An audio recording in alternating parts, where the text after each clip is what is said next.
I think Tesco's strong performance had to an extent been priced in. M&S, they haven't raised their profits forecasts for next year, and I think that might have disappointed one or two traders. M&S shares currently off by some 5% right now.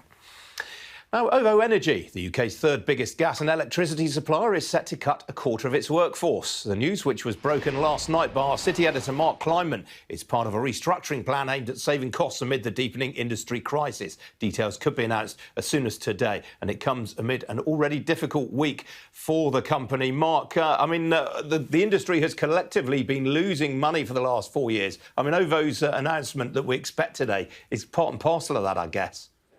Yeah, exactly right, Ian. And in fact, what I just learned just now is that OVO has announced these job losses internally to its workforce, but is not now planning to make an external announcement through a press release. The details are, as we reported last night, that 1,700 jobs are going to go through a voluntary redundancy programme. That's out of a total workforce at OVO of 6,200. So it's a very substantial proportion of OVO's workforce. And as I understand it, it's partly been, of course, accelerated by the current energy sector crisis, but it's also being done because SSE Retail, which OVO bought a couple of years ago, had a very manually operated customer contact system, and OVO's is much more automated, and so OVO simply doesn't need as many staff to operate as more customers are transferred to its systems. Of course, the current crisis has really put pressure on energy suppliers to cut costs, and this is another example of a major energy company doing just that, Ian. To mitigate the obviously very bad news for OVO's workforce of these job losses, the company has also announced internally this morning that it plans to reshore or return to the UK all of its customer-facing jobs that are currently performed overseas. It's also announced plans to raise its minimum wage for staff to £12 an hour, which will benefit about 1,000 of its employees. And it's also planning to launch a training academy in Glasgow. So some bits of good news for OVO's remaining workers, but of course the overwhelming message this morning is one of disappointment for those who are going to lose their jobs. Well, there was a bit of an embarrassment for OVO earlier in the week as well. Yeah, it's not been a good week for OVO and its founder, Stephen Fitzpatrick, who freely admitted this week that the company had made a big mistake when it sent out a marketing email to its customers offering handy tips to stay warm this winter, such as cuddling their pets or performing Starr jumps. It's one of those marketing messages that clearly doesn't get checked over by the top brass and goes out without anyone really thinking about the consequences. Obviously, many households facing a very difficult time at the moment. Funding their energy costs, and that problem is only going to get worse when the price cap is raised in the coming weeks. A big mistake from OVO, but Mr Fitzpatrick did come out and offer a very fulsome apology for doing so. All right, Mark, thanks for that. Some of the day's other business news stories now, and the online fashion retailer ASOS has reiterated its already downgraded outlook after supply chain constraints and volatile demand limited sales growth in the 4 weeks to New Year's Eve. It posted total sales growth of 5%, following a 22% rise in the year to the end of August. ASOS also said that its gross profit margin declined by 400 basis points, that's 4 percentage points, to 43%, which was driven by a need to discount goods and higher freight costs. And tell you, the shares are actually up 10% right now. UK's biggest house builder by stock market value said today it remains optimistic about the state of the housing market despite short-term uncertainties created by the pandemic. Persimmon said that the longer-term fundamentals of the housing market remain positive, with resilient consumer confidence, demand continuing to outstrip supply across the UK and good levels of mortgage availability. Well, the company, which also announced it's poached Jason Windsor from the insurer Aviva to become its new chief financial officer, said it completed 14,551 homes in 2021. That was up 7% on 2020, with the average selling price rising by 3% to just over £237,000. Hays has become the latest recruitment and staffing firm to raise its profit forecasts amid the buoyant jobs market. Hays said that its fees in the final 3 months of the year were up 37% on the same period in 2020, with nearly 2/3 of that coming from placing workers in permanent jobs rather than temporary ones. Alistair Cox, the chief executive, said it was too early to say how the Omicron variant would impact New Year's return to work trends, but he said confidence among employers and job candidates remained high, with clear signs of skill shortages and wage inflation. And the pub operator Mitchells and Butlers has blamed caution in socialising following the outbreak of the Omicron variant for disappointing sales over the Christmas period. The owner of the All Bar One, Toby Carvery, Harvester and O'Neill's chains said that during the 7 weeks to last Saturday, its sales were down 6% on a like-for-like basis. It said that within that, food sales were up by 0.5%, but its drink sales were down by nearly 14%. It had said it expected the business to recover swiftly once restrictions ease. Could 2022 be the year of red tape? Well, a new global report out today warns that mergers and acquisitions are set to become much more difficult for firms. And one of the reasons is the growing number of governments deploying tougher antitrust rules. The global antitrust report from the legal firm Freshfields suggests it's part of efforts to combat economic nationalism from certain states. Well, Freshfields partner Michelle Davis joins me now. Michelle, very good morning to you. I mean, obviously in the UK, we've got the new National Security and Investment Act, which is obviously going to put more scrutiny on M&A. Is it going to be the same elsewhere? It is, Ian. I mean, this is a phenomenon that started just before the pandemic, which has only been accelerated by the experiences of governments during that time. I mean, one thing and one lesson that was learned by governments was that in a time of crisis, you don't know who your friends are. And we saw that in the vaccine wars, in the fights over PPE. And as a result of this, governments globally are becoming increasingly protectionist. You mentioned the new UK national security regime, which came into force last week. The government is going to be screening about 2,000 transactions a year in the UK on national security grounds. And the expectation is going to be that at least 10 of those are going to require some sort of remedy as a condition to clearance. So that's quite a different investment environment for global investors. And it's not uncommon that they're having to deal with 10 or 15 of these investors on any particular transaction. So mergers are obviously going to take longer to be cleared by regulators this year. But what sort of delays do you expect to see across the piece, or is it too complicated a picture to say? Well, the foreign investment piece is increasingly the long pole in the tent in merger control. I'll give you the example of the Australian regulator. I mean, the actual usual period for clearance of that, according to the statute, is actually pretty short. But they regularly ask for extensions. You know, it's just become a regular part of doing business. And because of that, it is this foreign investment side of things that is becoming less predictable for companies. And you'll see quite often now in public bids within the UK that the sort of time and the long stop dates that are included in those can be up to 18 months. I mean, if you even just think separate from the foreign investment process, if you look at a UK CMA process, in a situation where there are substantive issues, it can take more than a year just to get through that one process. So companies are having to really anticipate, first of all, which regimes are the ones that we're actually going to have to deal with, because it can be very difficult to work that out. And the rules are changing overnight. And we certainly saw that during the pandemic when new regimes effectively sprung up. I mean, 5 years ago within Europe, there were only 11 member states that had foreign investment regimes. Now there are 24 out of the 27 member states who either have regimes or are strengthening or their current regimes or introducing new regimes. So it can be very difficult for businesses to have to navigate these, there's just so many of them. Now, you singled out defence and security sector just now. I mean, there's obviously been a growing drumbeat around regulation of tech in recent years. Is this a year that you think companies like Facebook are going to be brought more firmly to heel by regulators? Well, there's no doubt that big tech is firmly in the crosshairs, but I think it's quite interesting to see how this is playing out in the political sphere. The US Commerce Secretary attracted some controversy at the end of last year by pointing out that the sorts of companies that the Europeans and others are targeting just so happen to be disproportionately US companies. And I think the political backlash that falls from that is going to make it quite difficult for regulators, because, one of the things we heard a few years ago was that the competition law framework was flexible enough to deal with all the challenges of regulation. But what we've actually seen is that the regulators are making up new rules as they go along. And that makes it incredibly difficult for companies who are making huge investments in technology, in producing goods and services that have brought huge benefits to consumers. I mean, if you can imagine how we would all have survived if the pandemic had happened 20 years ago, the whole world would have come to a standstill.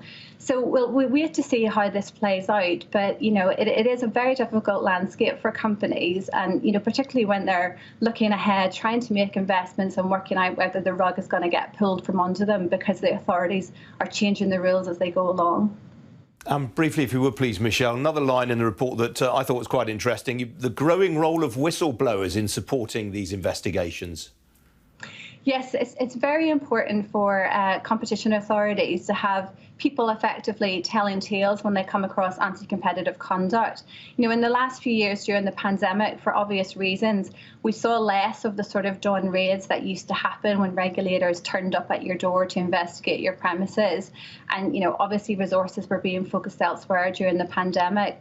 But regulators are very keen to ensure that cartel conduct and anti-competitive conduct is dealt with. And so they want to increase the number of whistleblowers coming to them.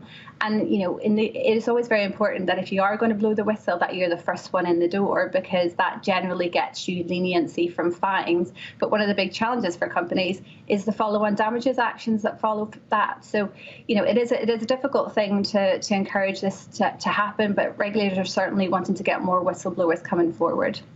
All right, Michelle, we've got to leave it there. Good to see you again. Thanks very much for joining me today. Thanks very much, Ian. Well, still to come here on Ian King Live. We'll have a look at how markets are doing this Thursday morning. Stay with us.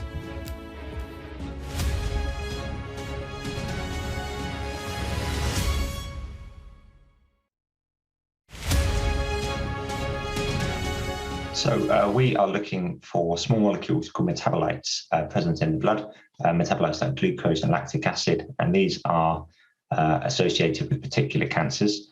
And what we do is we take a blood sample, we investigate what molecules are present in the blood. The way I like to visualize this is we're looking for molecules with a particular frequency. It's like a tuning fork, and we can hear the tuning forks, the individual tuning forks that are representative of particular molecules. And we build a profile of all the molecules present in the blood. And then we identify patterns that indicate whether or not you have a cancer or you have a non-cancer disease. You'd probably be a patient who you're feeling fatigued or you're unwell in some way, and you may have cancer, but it's quite likely you don't have cancer. And the GPs are struggling at the moment to accurately identify who has cancer within this population. So you would have a blood test taken. It's not a finger prick. It would be a needle in your arm. It's a small tube. You probably had similar blood tests before. That would be sent off to our lab, and we do the analysis. So we don't know exactly how far we can take this yet. We've done a study in Oxford, which we've been talking about, with 300 patients, and we've got a range of cancers in there. We've got some patients with earlier cancers, some patients with later stage cancers. So our 94%, 19 out of 20 cancers that we're detecting comes from that population. What we are planning to do now is to expand this to a larger trial, raise some funding, and conduct the trial that we need to support regulatory evidence to go forward. We have to raise the funding now. We go ahead and we do our trial, a couple of years worth of analysis on the trial and the regulatory pathway. So I'm expecting 2 to 5 years in the clinic.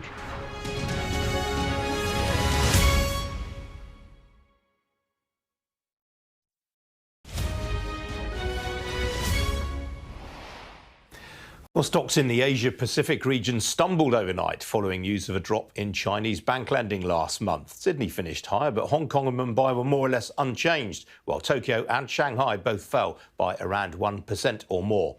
Well, in Europe, stocks have traded largely to the downside so far this morning. Here's the current picture. Well, we've had a bit of a rally there. The MIB in Milan has been in positive territory. The IBEX in Spain also recovering there, but the CAC 40 in France and the DAX in Germany still in negative territory. Here in London, the FTSE 100 is also, well, it's more or less unchanged, to be honest, off 3.25 points there, amid falls in some of the mining heavyweights and one or two of the house builders. The blue chip gainers are led largely by defensive stocks such as Imperial Brands and British American Tobacco this morning. Outside the FTSE, a few more stories to investors to hang their hats on. The house builder Countryside Properties, major casualty. The shares are off 22% this morning. That is on news that the chief executive is stepping down with immediate effect after recent trading proved worse than expected. But the online fashion retailer ASOS is up 10% on its trading update. Well, foreign exchange markets, well, the US dollar's seen a bit of a sell-off this morning. That's against both the euro and the pound. Sterling is currently ahead by a third of 1% against the greenback, more or less unchanged right now against the single currency. As for the oil price, well, that's slightly lower this morning amid news of a drop in US crude demand in the last week. Barrel of Brent crude, I think we can show you that one. It's not working, I'm afraid. Well, I can tell you it is slightly low. I think we're about $81 a barrel or so right now off the top of my head. Well, joining me now is Bill Dinning. He's Chief Investment Officer of Waverton Investment Management. Bill, very good morning to you. We've had a rush of trading updates over the last few days. What's caught your eye? Well, I think generally the picture for corporates, I think, is still pretty healthy. There are obviously question marks about margin pressure in an environment of higher inflation and various other things. But I think, you know, the economy is broadly healthy. The unemployment rate's just over 4 here. It's under 4 in the States. I think at the moment the backdrop's pretty healthy. And I think particularly for the United States, when we get the earnings reports coming through, which start this week, I'd expect Q4 to have been another pretty good earnings season. So I think we're going into 2022 with corporate health at a high level, at a top level. I think corporate health is pretty robust, and that's reflected in where share prices are. It's also reflected in the corporate bond market, which is also very healthy. Absolutely. I mean, you point out in your latest note to investors there's a lot riding on this Q4 earnings season, and I guess particularly in the US, where valuations are historically fairly high levels. Indeed, and the valuations in the States are elevated against its own history. That's not so true in the rest of the world. You know, we've got stats showing that outside the United States, global markets are trading pretty much in line with their long-term averages. So actually, I think there's probably some value in global markets. But I think in the States, the issue isn't really about value, and people are looking through the valuations because they're very confident about a lot of these companies being able to deliver on some pretty punchy growth targets. And that's why you continue to have an issue with relatively narrow leadership of the market in the States. And that's true even in the tech sector itself. So if you look at the NASDAQ index, which is very tech heavy, for example, a lot of the companies in the NASDAQ are actually off quite significantly.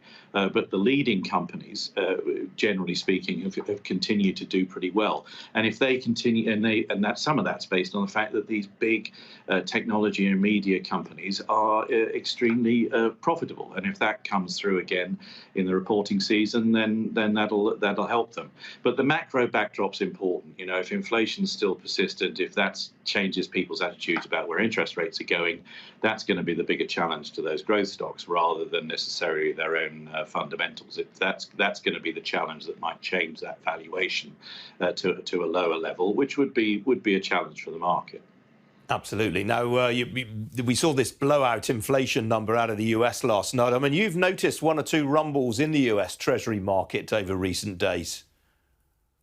Yes, I think, well, it's been, as others have probably reported, you know, the action in the Treasury market in the first week of January was historic.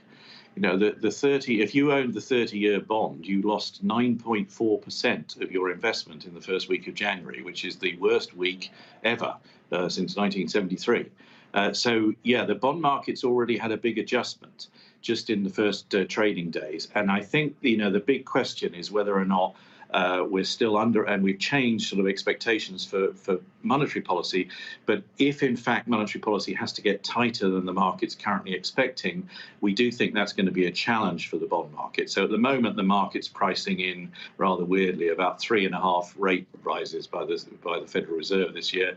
If the market has to price in more than that, then I think you will have another challenging year for the bond market. Not necessarily a sort of, you know, terribly collapsed type situation, but I do think interest interest rates probably do drift up. And that's a challenge because it means negative returns for people investing in fixed income, and that has a big impact on how people put their portfolios together. So I think, the inflation picture is very important. It isn't just worth talking about because we had the big headline number yesterday. I think it's going to be the dominant story in coming weeks until we see whether or not, in fact, inflation is beginning to peak, which I suspect it is, but the absolute level is concerning. All right, Bill, good to talk to you as ever. That's a stunning number you just revealed on the long bond, by the way. Thanks very much for joining me today. Thank you very much. The long bond, by the way, the 30-year US Treasury that Bill was referring to just then, was still to come here on Ian King Live. The UK launches trade negotiations with India. I'll be speaking next with the International Trade Minister. Don't go away.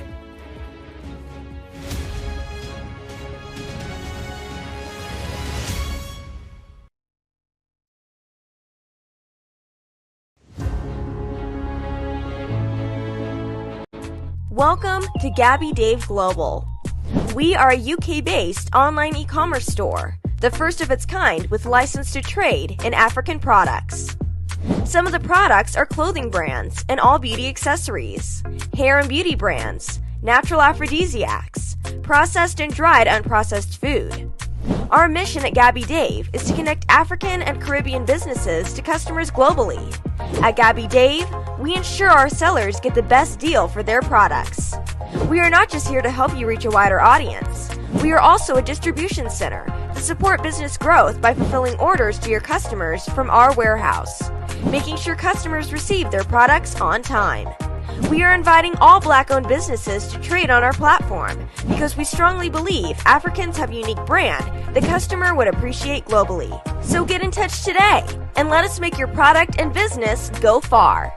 Here are some of the benefits of using Gabby Dave Global.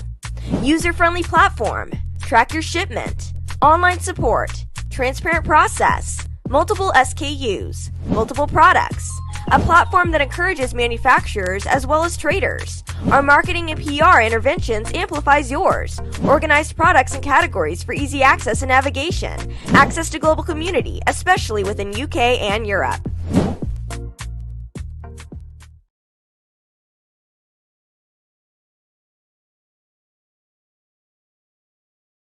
SendWave, you can send money to Ghana, Nigeria, Kenya, Uganda, and Tanzania. And the best part is, SendWave is absolutely commission-free. Our exchange rates are excellent. You can see for yourself by checking them out on our website. So how do you use SendWave? SendWave is an app that you can download onto your phone from the App Store or Google Play Store. The app is free to download. After downloading it, just open the app and enter your name, email, and phone number. That's it. You're good to go. Make sure you use the promo code SR. S for Starr, R for Radio. This promo code will give you £5 free credit to send to Africa on your first transaction. Your money will be delivered to your recipient within seconds. Feel free to call me on 0749 7377 647 at any time. I'll be happy to tell you all about SendWave and help you in any way I can. Remember to use the promo code SR for £5 free credit. Medasse. Hello, lovely listeners. Tune in to the renewed show with Charlotte. Make it a date to listen to me this and every Thursday at 5 p.m. on Starr Radio UK. Tune in to an hour of power, an hour of encouragement, an hour to inspire you to stay positive and strong in this season. See you there and listen. Hi everyone, it's your girl BB Clement, the author of How to Go From Employee to Entrepreneur and the host of your weekly business show, BB Means Business, the show where we discuss everything you ever wanted to know about business but you were afraid to ask. How do I start my business? How do I raise the finance?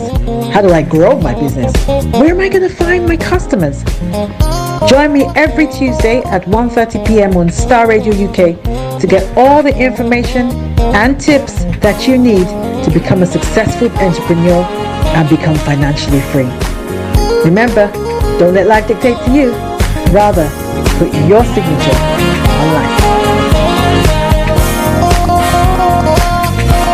Getting onto the property ladder has never been easy until now. Join us this and every Thursday from 7 p.m. to 8:30 p.m. live on the Property Hour Show on Starr Radio UK, where we talk to mortgage brokers, property developers, estate agents, landlord, tenant, property consultants on how to invest or get into the property business and make money. You can't afford to miss this. The Property Hour Show is your best source into the property industry. Hi there. Are you dreaming of owning your own house in Ghana? Then you will need a well-documented piece of land that is free from troubles. I highly recommend My Africa Property for any size of land that you will need. With My Africa Property, lands are available in Pram, Sopoli, Tohenia, Ogome, Dodova, Winneba, and many other locations at affordable prices. These locations are about an hour away from the airport, only 35 minutes from the motorway, 10 minutes drive from Central University College, 10 minutes drive to the beach, and close to Pram Senior High School and Ghana Men's Soccer Center of Excellence. For more details, visit our website www.myafricaproperty.com or call our UK office on 0208 123 2523. For our US and Canada offices, call us on +1 585 184 994145. You can also email us at ghana@myafricaproperty.com. Tune in to On Point here on Starr Radio UK with Empress Regina every Monday at 5 p.m. GMT. Looking forward to your company. Check me out. He tells me my energy is making him tired. Yes! How do you get the energy to do I've been told that I have a lot of energy, but my goodness, I think today I have met my match, people. I have met my match, Miss Suzanne. Wow, amazing. One of the things that's the start of the darkness. The whole of darkness. So what did that myself and the world will adjust. And 2019. Forget the proverbial boardroom. Join me, Simone Frazier, on The CEO, the program that gives you the driving seat over your life. Every Tuesday, 8 p.m. only on Starr Radio.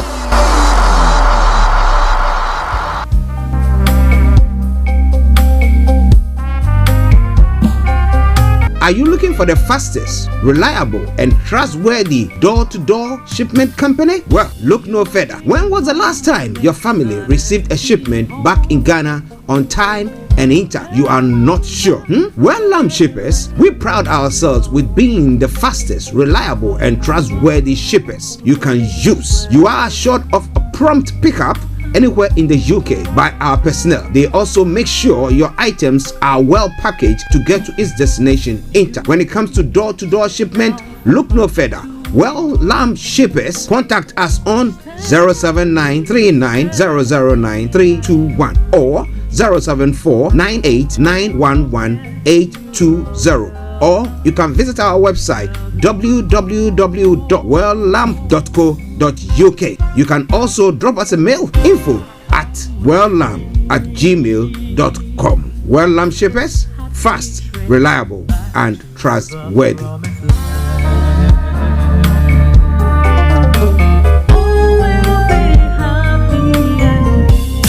Broadcasting worldwide, online 24/7. Body, it's your man.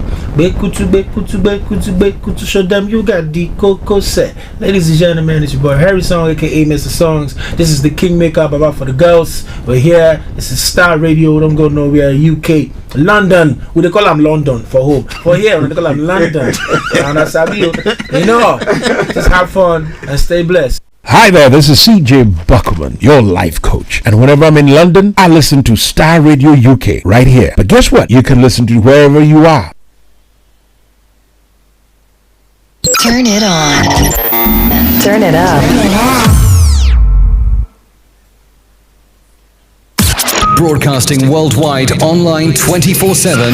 All around the world. In your car. At work. At home. On your This smartphone. is Starr Radio UK. Are you ready to turn it up?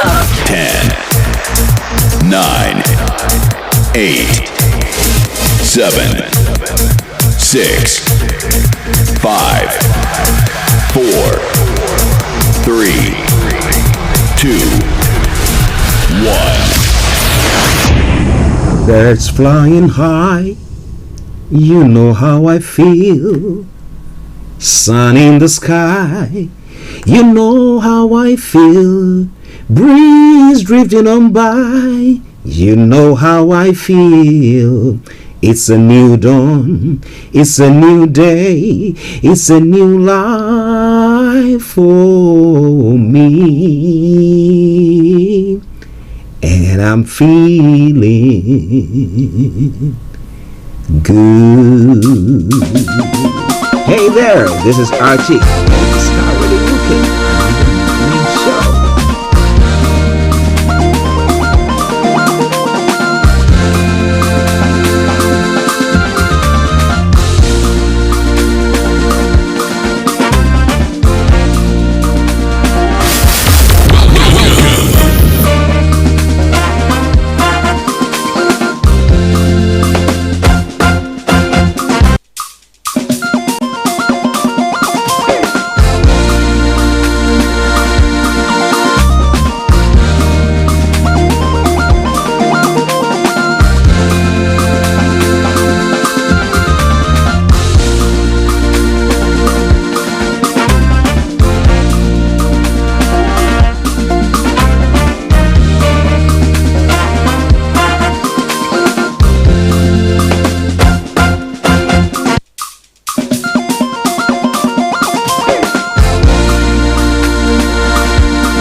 If you know God is a good God, come on.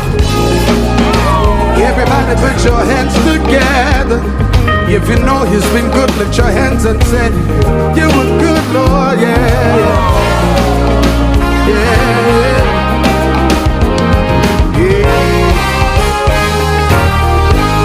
yeah. Everybody say, Lord, Lord, I'm here to sing my praises for all you have done. And I will lift my voice to give you thanks and say you are God. For your love and your grace, for your faithfulness each day. All honor, all glory to you. I will lift up my voice, I will stand tall and say that He has been so good to me. Okay. Let me say good morning, good afternoon, good evening, good dawn to you, wherever you might be on planet Earth, and those of you on other planets as well. We want to welcome you to the Thursday edition of the morning show. Today is the 13th day of January, the year 2022, with the time now 10:41 from the hearts of London.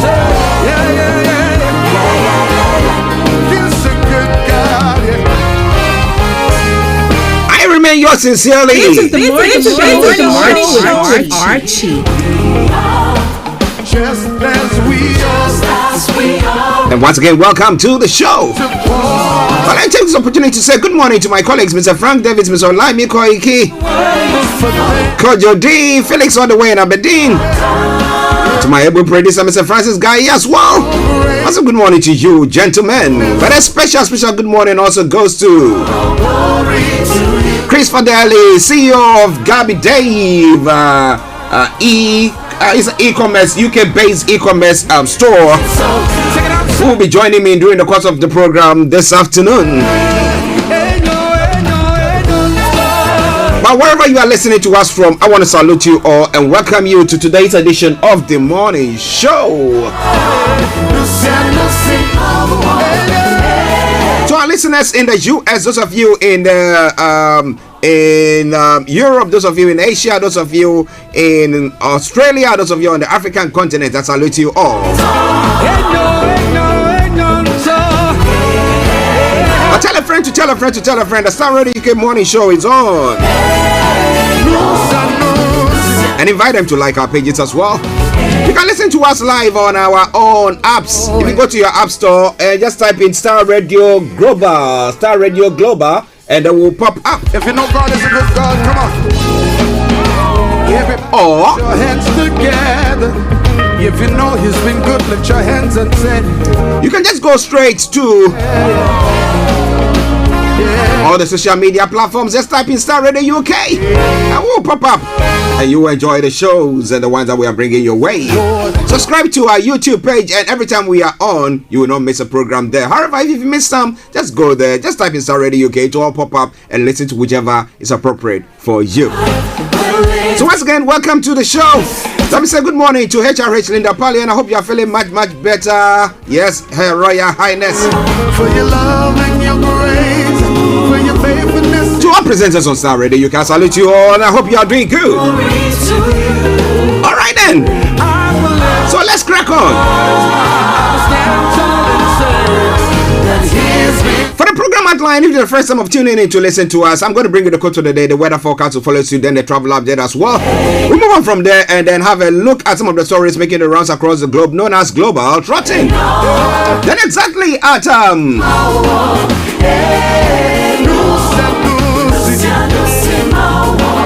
11 o'clock, I'll start bringing you updates from Nigeria. And then we'll come back to have a look at some of the stories making the rounds from the UK to other parts of the world as well. At 12:30, the lines, at 12 o'clock, my apologies, the lines will be open for you to add your voice to the discussion. But before then, if you have any issue or any points that you want to raise or anything of the sort, feel free to do so. Then exactly at 12:45, we'll be having Chris Fadele, who is the CEO of GabiDaveGlobal.com, joining us as well. He's going to be telling you about the this e-commerce platform, UK-based e-commerce platform that if you are in Africa listening to us and you've tried and tried, you are not being allowed to trade on the eBay, Alibaba, Amazon. Well, this is the platform for you. You can trade on here. So we join Chris Fadele exactly at 12:45, where she's going to be educating us on GabiDaveGlobal.com. Then at 1 o'clock, we bring the curtains down for the end of the program. But it is a Thursday edition of the morning show, and it's a Thursday. Therefore, there are lots of programs during the course of the day as well.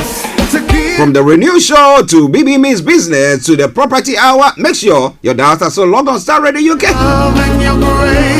It's going to be a day that you will never forget in your life because it's going to be a great day.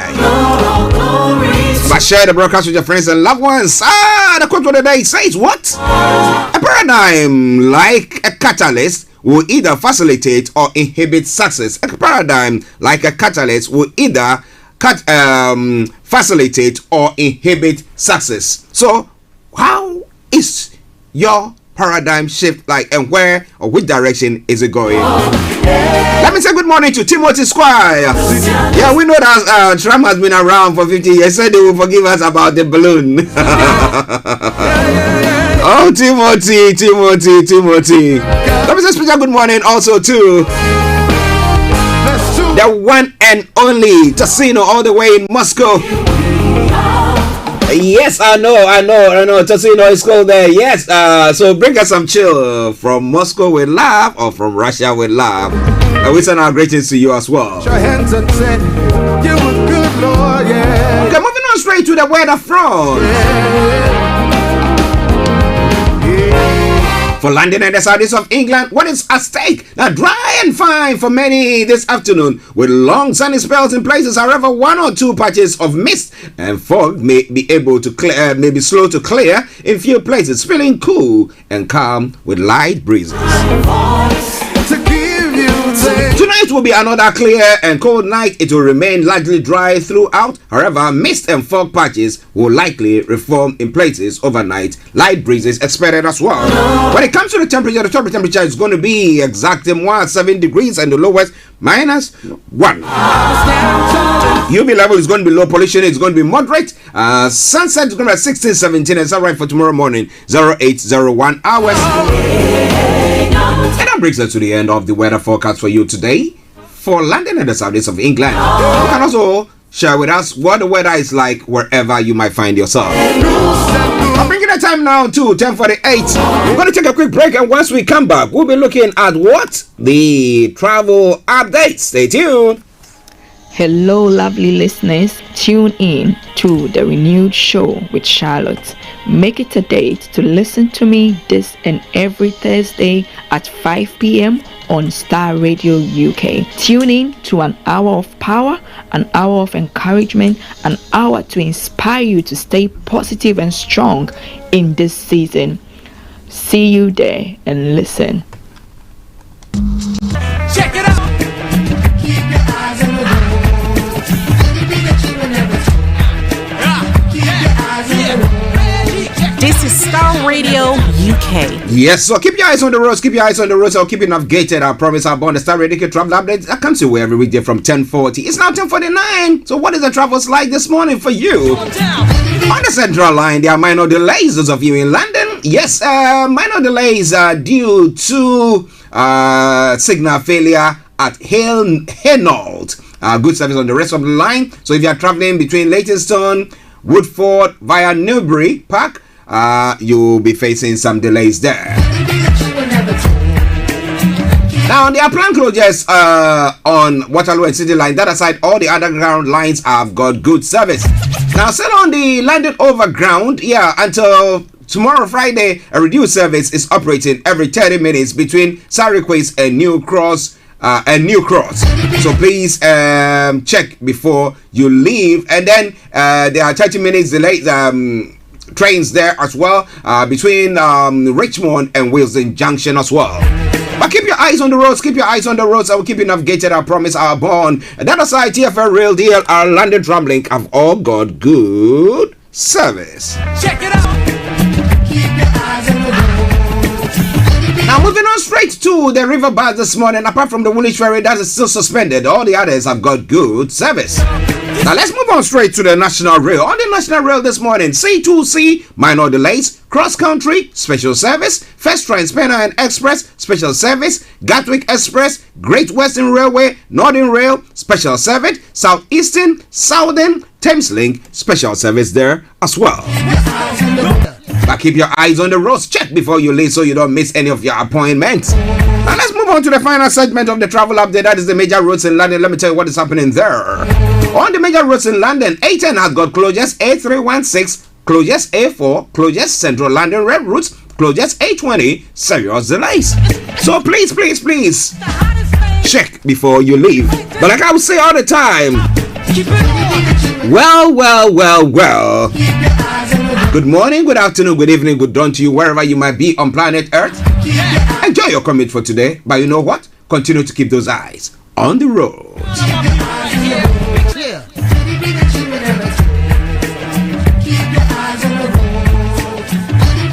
Welcome to Gabby Dave Global. We are a UK-based online e-commerce store, the first of its kind with license to trade in African products. Some of the products are clothing brands and all beauty accessories, hair and beauty brands, natural aphrodisiacs, processed and dried unprocessed food. Our mission at Gabby Dave is to connect African and Caribbean businesses to customers globally. At Gabby Dave, we ensure our sellers get the best deal for their products. We are not just here to help you reach a wider audience. We are also a distribution center to support business growth by fulfilling orders to your customers from our warehouse, making sure customers receive their products on time. We are inviting all Black-owned businesses to trade on our platform because we strongly believe Africans have a unique brand the customer would appreciate globally. So get in touch today and let us make your product and business go far. Here are some of the benefits of using Gabby Dave Global.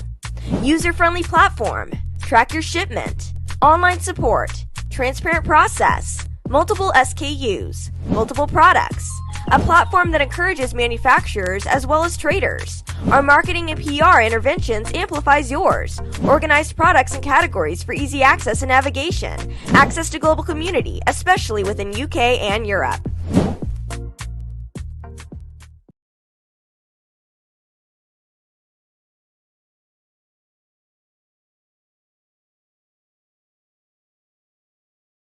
Ghana, Nigeria, Kenya, Uganda, and Tanzania. And the best part is, SendWave is absolutely commission free. Our exchange rates are excellent. You can see for yourself by checking them out on our website. So how do you use SendWave? SendWave is an app that you can download onto your phone from the App Store or Google Play Store. The app is free to download. After downloading it, just open the app and enter your name, email, and phone number. That's it. You're good to go. Make sure you use the promo code SR. S for Star, R for Radio. This promo code will give you £5 free credit to send to Africa on your first transaction.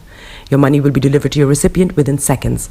Feel free to call me on 0749 7377 647 at any time. I'll be happy to tell you all about SendWave and help you in any way I can. Remember to use the promo code SR for £5 free credit. Medasse. Hello, lovely listeners. Tune in to the renewed show with Charlotte. Make it a date to listen to me this and every Thursday at 5 p.m. on Starr Radio UK. Tune in to an hour of power, an hour of encouragement, an hour to inspire you to stay positive and strong in this season. See you there and listen. Hi everyone, it's your girl BB Clement, the author of How to Go From Employee to Entrepreneur and the host of your weekly business show, BB Means Business, the show where we discuss everything you ever wanted to know about business but you were afraid to ask. How do I start my business? How do I raise the finance? How do I grow my business? Where am I going to find my customers? Join me every Tuesday at 1:30 p.m. on Starr Radio UK to get all the information and tips that you need to become a successful entrepreneur and become financially free. Remember, don't let life dictate to you. Rather, put your signature on life. Getting onto the property ladder has never been easy until now. Join us this and every Thursday from 7 p.m. to 8:30 p.m. live on the Property Hour show on Starr Radio UK, where we talk to mortgage brokers, property developers, estate agents, landlord, tenant, property consultants on how to invest or get into the property business and make money. You can't afford to miss this. The Property Hour show is your best source into the property industry. If you know God is a good God, come on. Everybody put your hands together. If you know He's been good, lift your hands and say, you were good, Lord, yeah. Yeah.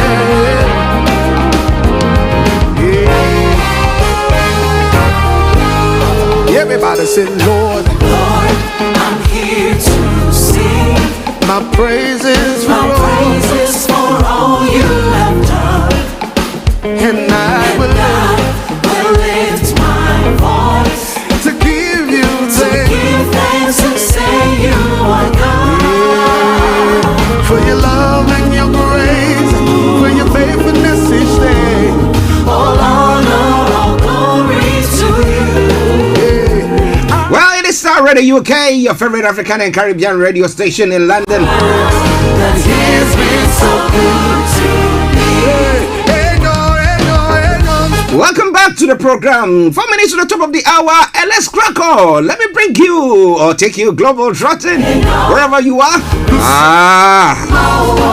Belt up or put your straps on. When you are standing, hold on to something. If you are sitting, then maybe make sure you are sitting very comfortably. Put your seatbelts on, and let's take this journey.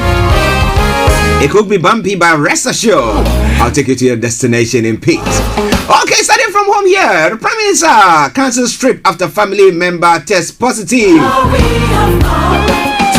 Boris Johnson pulls out of a vaccine visit as MPs continue to react to his apology over the number 10 party. Family member has tested positive and therefore he's cancelled his trip. And senior Tories are urging Johnson to quit after a party apology. The cabinet members are rallying around Boris Johnson, but other top Tories say he has to stand down.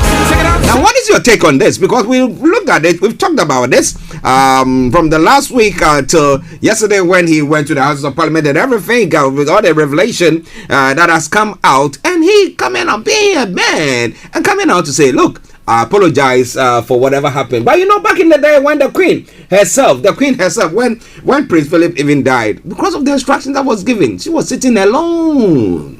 If you know He's been good, let your the whole monarchy, You were good, Lord. Or the whole monarch, let me put it that way. They adhere to the rules, but he said it wasn't a party. But if it sounds like a party, if it looks like a party, if it smells like a party, if the drinks and everything, the gathering is like a party, then it could be a party. But you all have to wait for the inquiry, yeah? Okay. Now, what is your take? I want to find out once the lines go on. I want to find out your take on it. Do you think that he has to step down? Have you lost trust in him? Well, find time to step down as government medical advisor. The professor's colorful analogies help explain coronavirus during Downing Street News Review. Why is he wanting to step down now? I'll be bringing you more on that. Well, he did a good job there. Well, Andrew's accuser wants to be vindicated, says lawyer. Virginia Jeffrey's lawyer says a money settlement alone will not be enough for his client. Oh my goodness. So what more?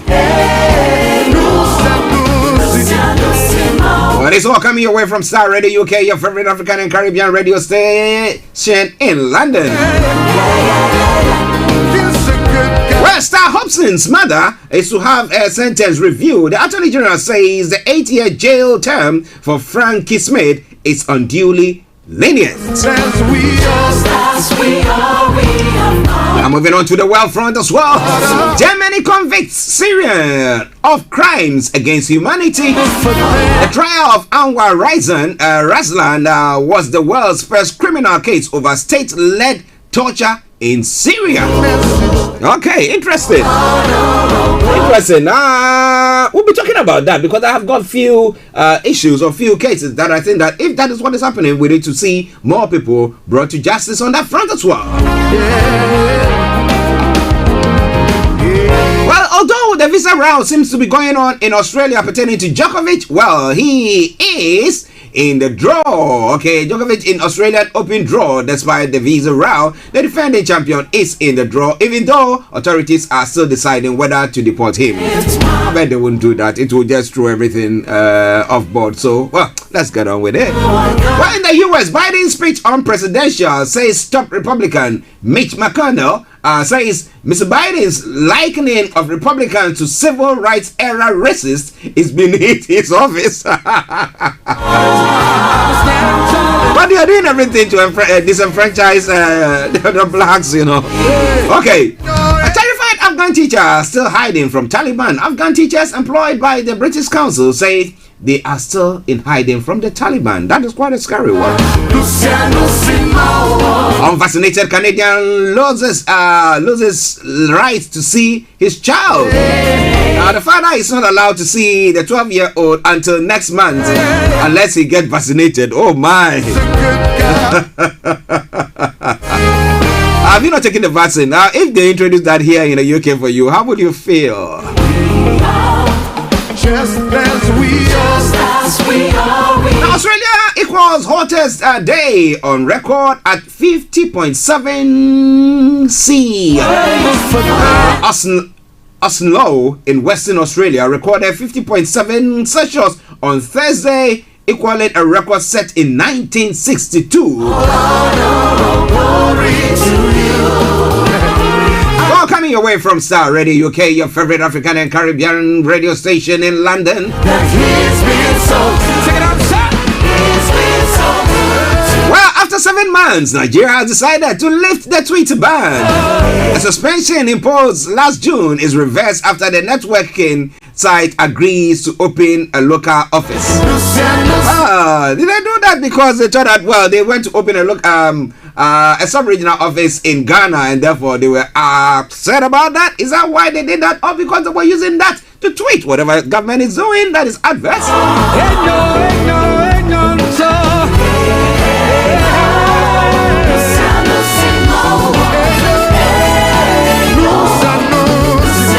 Well, in South Africa, there is only one machine, one printer that prints the licenses.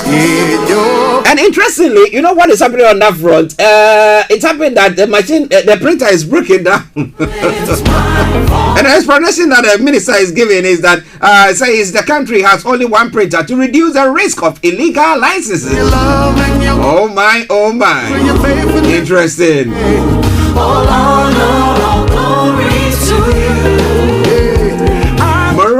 lecturer jailed in sex for grades scandal. The professor is sentenced to 2 years in prison after being convicted of indecent behavior.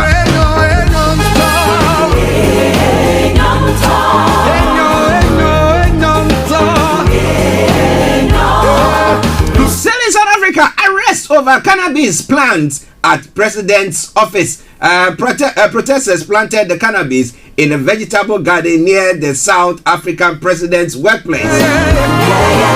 They want to give him something so that he can get high. When they're speaking, maybe they feel that he's a bit dull for them. Now, what about that? So, coming away from Starr Radio UK, it is your favorite African and Caribbean radio station in London.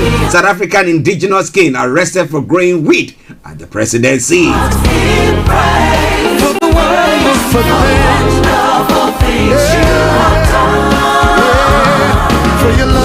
Well, division still goes on in Nigeria. The Afenifere have told Obasanjo that the Niger Delta resources does not belong to Nigeria. But where does it, or who does it belong to? It's in Nigeria, of course. Ayo Adimbajo, leader of Yoruba socio-political organization Afenifere, has told former President Olusegun Obasanjo that the oil in the Niger Delta does not belong to Nigeria. We're going to be looking at more stories that's making the rounds from Nigeria with the updates from Nigeria. Going to be coming your way in a moment.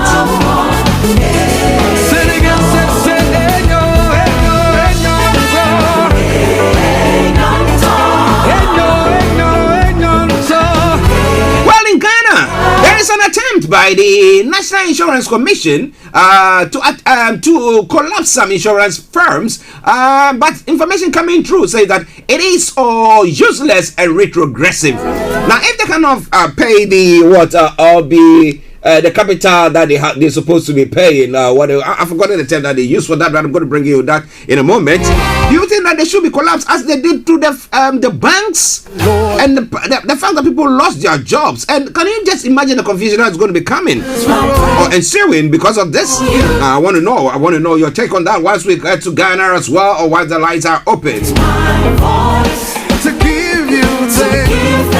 Well, when it comes to annual returns, in Ghana, the Registrar General has listed 2,788 companies over failure to file annual returns.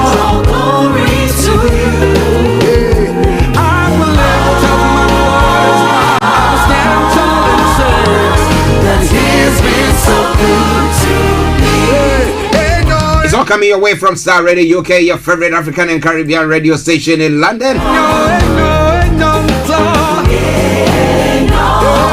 Well, should Ghana emulate Rwanda in the sanitizing of churches? Well, one of the top cardinals in Ghana as well, Cardinal Texan, has said that he reckons that the Cardinal of the Roman Catholic Church in Ghana, Peter Apia Texan, has urged government to institute measures to rid the country's religious landscape of deceit and criminal elements. Just as we are. But how would that be done? Let me say good morning to you, every one of you who's tuned in this morning to listen to us as well. For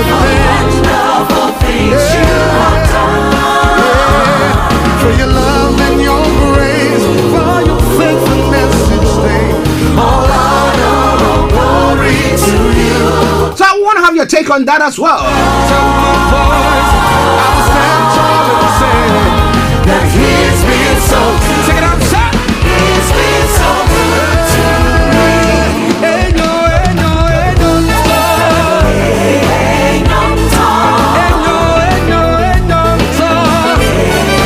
Well, interestingly, information coming through is that James Abutu, that's the leader of in Parliament, has said that. Well, he's identified who from his group or who voted for Alban Gbagbe during the election of the Speaker of Parliament. So we'll be looking into all that in a moment. But it's Starr Radio UK, your favorite African and Caribbean radio station in London. We want to take a quick break, and once we come back, I'll be bringing you updates from Nigeria. But enjoy it still in full now, and I'll be with you. Together. If you know he's been good, lift your hands and say, you were good, Lord, yeah.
say, hey, no, Yehovah, no, hey, no, fellow Lord.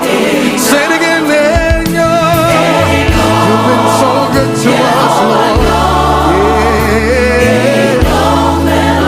Lift your voice one more time. Hey, no,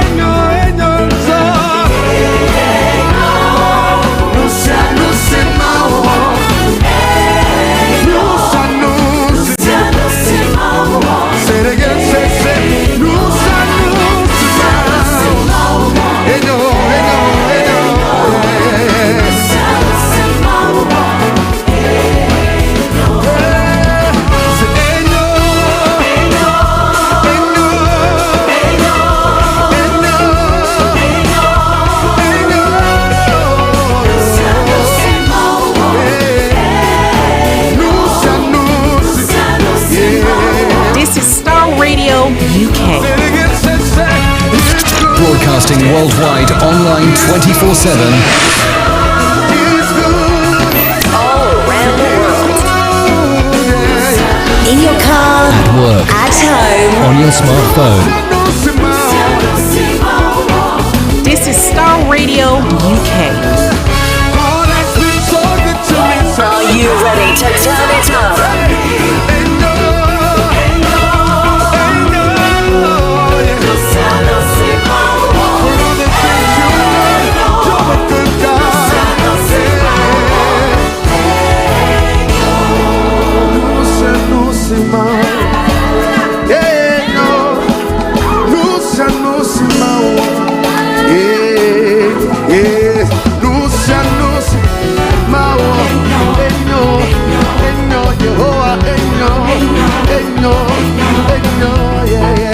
Everybody help me sing.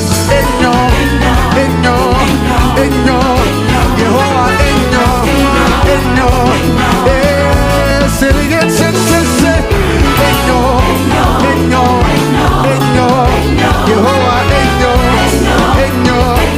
Take it up, say it again, say.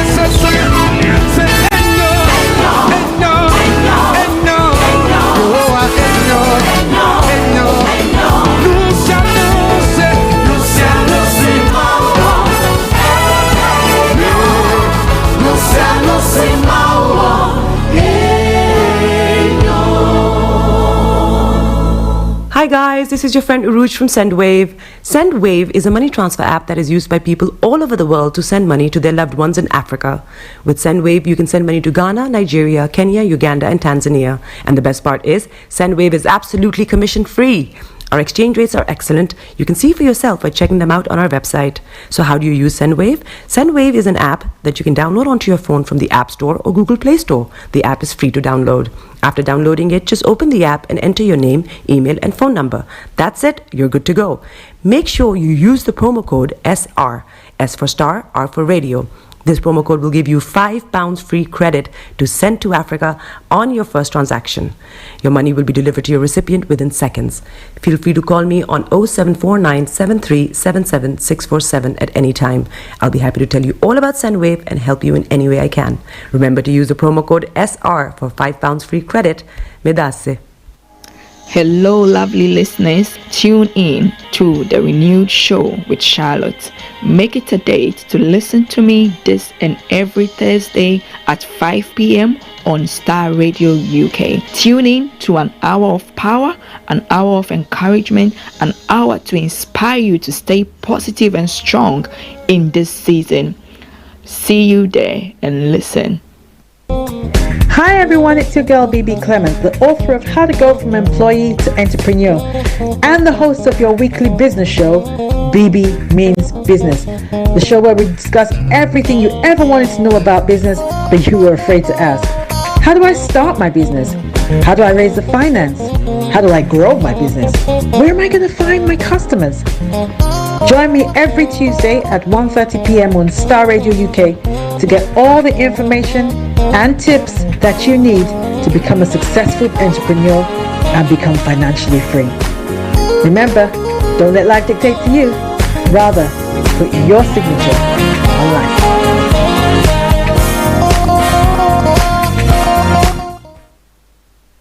Welcome to Gabby Dave Global. We are a UK-based online e-commerce store, the first of its kind with license to trade in African products. Some of the products are clothing brands and all beauty accessories, hair and beauty brands, natural aphrodisiacs, processed and dried unprocessed food. Our mission at Gabby Dave is to connect African and Caribbean businesses to customers globally. At Gabby Dave, we ensure our sellers get the best deal for their products. We are not just here to help you reach a wider audience. We are also a distribution center to support business growth by fulfilling orders to your customers from our warehouse, making sure customers receive their products on time. We are inviting all Black-owned businesses to trade on our platform because we strongly believe Africans have a unique brand the customer would appreciate globally. So get in touch today and let us make your product and business go far. Here are some of the benefits of using Gabby Dave Global. User-friendly platform, track your shipment, online support, transparent process, multiple SKUs, multiple products, a platform that encourages manufacturers as well as traders. Our marketing and PR interventions amplifies yours. Organized products and categories for easy access and navigation. Access to global community, especially within UK and Europe.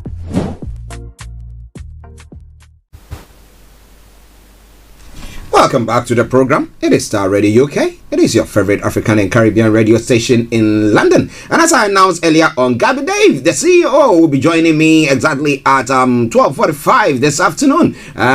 And we're going to be having a chat. It is a UK-based e-commerce store, and we will want you to know more about it. Now, those of you who are listening to us from Africa who have not been able to trade on eBay,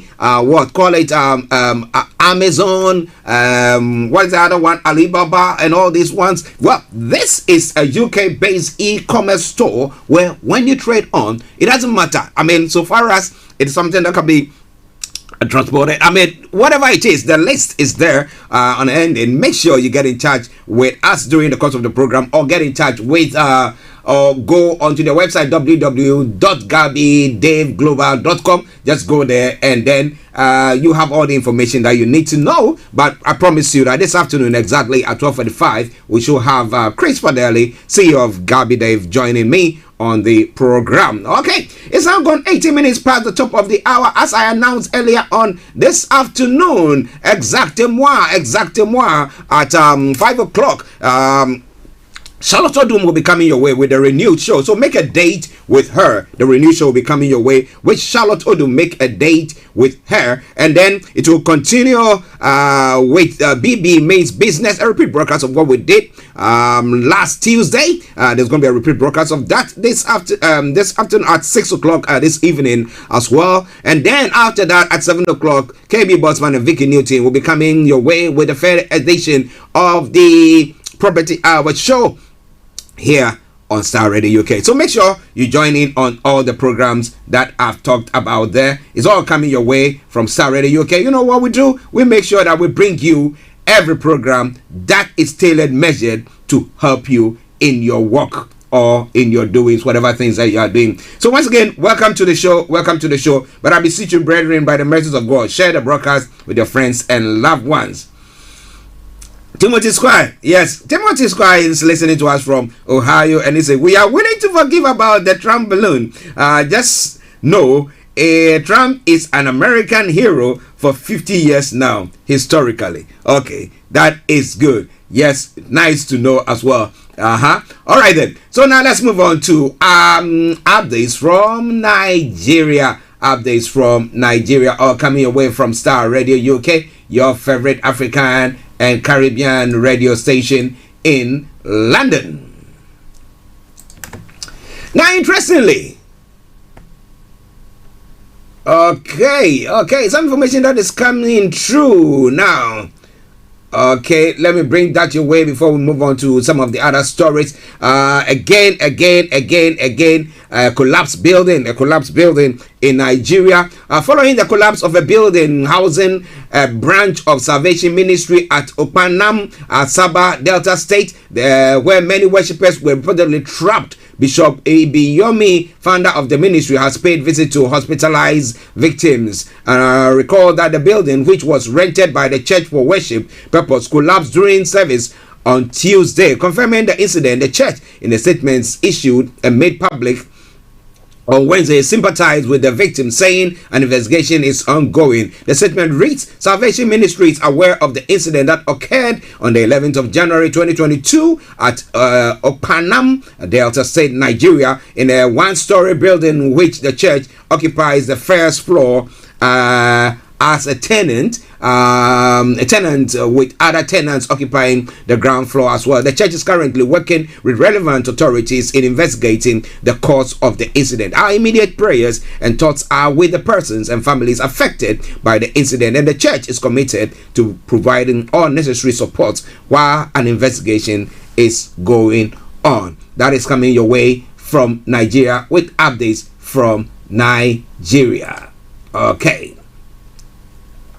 Well, interestingly, some good moves and good news from Nigeria as well. Nigeria Air Force Special Forces have rescued kidnapped victims. All right, interesting. Nigeria Air Force, that's the SF Special Forces, have rescued 26 kidnapped victims while on a fighting patrol along Benin Gwari Kaduna Road. The story says in the statement, the Director of Public Relations and Information, NAF, Air Commodore Edward Gabquet, said that the rescue operation occurred when the Special Forces came across 5 abandoned vehicles with the doors ajar near Angoa, Yako, an indication of forced removal or evacuation and likely kidnap scene. According to him, acting on the instincts, the Special Forces began exploiting the general scene of the abduction and extended for about 3 kilometers radius while in the bushes, while clearing the general area. Upon sighting the Special Force, about 3 kidnapped escapees suddenly came out from the bushes. And it says that, well,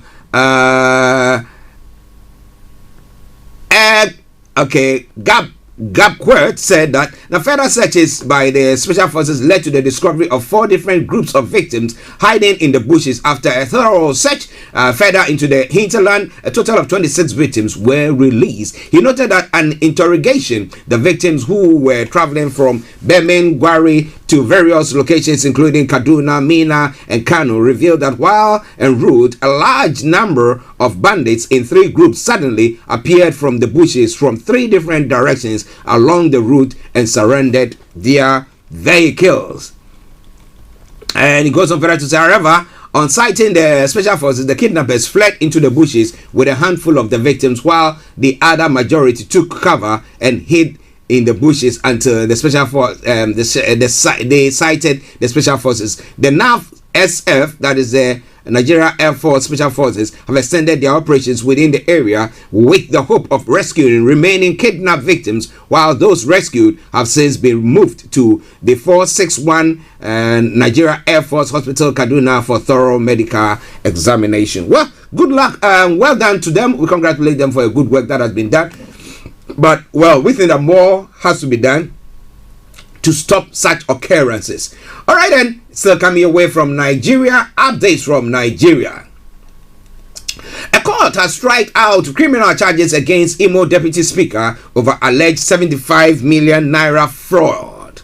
A Federal Capital Territory High Court in Abuja on Thursday struck out a criminal charge brought against the Deputy Speaker of the Imo State House of Assembly, Amarachi China Nwanyanu, over his alleged involvement in a 75 million naira fraud. In the ruling, Justice Charles Agbaza struck out the charges upon the request of the Inspector General of Police. The IGP, who filed the charges, however, on Thursday, brought a motion on notice to the court requesting that the charges be terminated. In the motion urged by his counsel, Mr. Umo Ina, the police chief, asked the court to throw away the charges in the interest of justice. The motion was not opposed by Chief Chris Uche, who stood for the Deputy Speaker. Agbaza consequently ruled that the charges be immediately terminated. Well, I will not bring you the details of that, but where the charges against the Deputy Speaker, the Imo Deputy Speaker, has been thrown out of court. All right then, so let's move on to some other story, a couple of them, and then we can bring the update from Nigeria to a close. Niger Delta resources don't belong to Nigeria, Afenifere tells Obasanjo. Now Obasanjo is one who hails from the area where Afenifere is, and therefore who said that, well, he's a Yoruba man, and therefore he should see or sympathize with the plight of his people. But Ayo Adebanjo, leader of Yoruba socio-political organization Afenifere, has told former President Olusegun Obasanjo that oil in the Niger Delta does not belong to Nigeria. Who does it belong to? Cameroon? Okay, Adebanjo, who addressed a press conference in Lagos on Wednesday, was reacting to earlier comments made by Obasanjo that the oil in the region belonged to the entire country. Now, Adebanjo backed leader of the Pan-Niger Delta Forum, Chief Edwin Clark, who had engaged in a war of words with Obasanjo over the latter's declaration. Now, Clark had, in a letter, accused Obasanjo of showing hatred for the people of Niger Delta when he spoke at a peace and security meeting convened by the Global Peace Foundation and Vision Africa recently in Abuja. Obasanjo, in his reply, insisted that it was wrong and unconstitutional for Clark or the people of the Niger Delta region to lay claim to crude oil or any mineral resources found in the area. Now, reacting on Wednesday, Adebanjo said that the former president's comments were provocative. The Afenifere leader recalled that there was peaceful coexistence among ethnic groups in Nigeria until 1966, when the military took over the government and abrogated the constitution agreed to by our founding fathers and set up the present 1999 constitution. He appealed to Obasanjo to join hands with other patriots to ensure President Muhammad Buhari restructured the country. Well, do you think that is going to be going on or not? Well, the fight still continues. The secession is still going on with their plot. Do you think that will work? Well, it's all coming away from Starr Radio UK, your favorite African and Caribbean radio station in London. 11:28 the time. Let me bring you the final story, and then we can move on. Now, the indigenous people of Biafra, IPOB, has described the continuous solitary confinement of its leader, Nnamdi Kanu, in custody of the Department of State Services, that the DSS. Okay, interesting. I can see some maneuvers in my camera. Quite an interesting one. But let me go on. Let me go on. After that, I'll take a break and then sort it out. In a statement, he signed Ima Powerful, spokesman of IPOP, issued a warning while lamenting that Kanu is placed in solitary confinement for 23 hours a day. In a statement he signed, Powerful accused Justice Binta Nyako of an Abuja Federal High Court of turning a blind eye to Kanu's travails in the DSS custody. The statement reads partly, "We, the global family of the indigenous people of Biafra, IPOB, are ably led by our great and indefatigable leader, Mazi Nnamdi Kanu, once again wish to raise alarm over the continued detention of our leader, Mazi Nnamdi Kanu, in a solitary confinement at the State Security Services at the DSS headquarters in Abuja. We have seen that the presiding judge handling this case, Honorable Justice Binta Nyako, is an accomplice to the suffering of an innocent man who committed no crime known to law in Nigeria and the world." Now, Binta Nyako refused to ensure that the DSS oblige and respect the fundamental rights of our leader, Mazi Nnamdi Kanu, as exactly provided. Now, we are watching her and the DSS. If anything untoward happens to our leader, Mazi Nnamdi Kanu, in DSS custody, they will regret his rendition from Kenya to Nigeria. Our leader, Mazi Nnamdi Kanu, is being held in solitary confinement for 23 hours every day. The story ends there.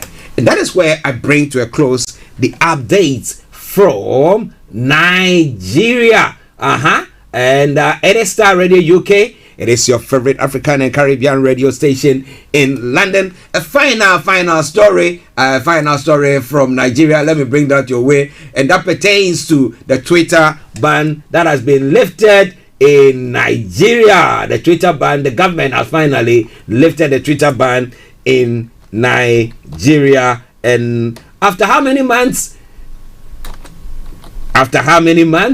Well, it's all going to be unfolding. We're going to be seeing what is going to happen on that front. But before I bring you this song that I've lined up nicely for all my Nigerian listeners, just bear with me with that and then we go on. Nigeria has lifted its ban on Twitter 7 months after clamping down on the social networking site. Nigeria's government suspended Twitter last June after the company deleted a tweet by President Muhammadu Buhari about punishing regional secessionists. Now, authorities accused the social media firm of siding with the secessionists, but the government said it was reversing the ban after Twitter agreed to conditions including opening a local office in Nigeria. According to the Nigerian government, Twitter has agreed, 1, to register in Nigeria during the first quarter of 2022, appoint a designate country representative, comply with tax obligation in Nigeria, enroll Nigeria in its portal for direct communications between government officials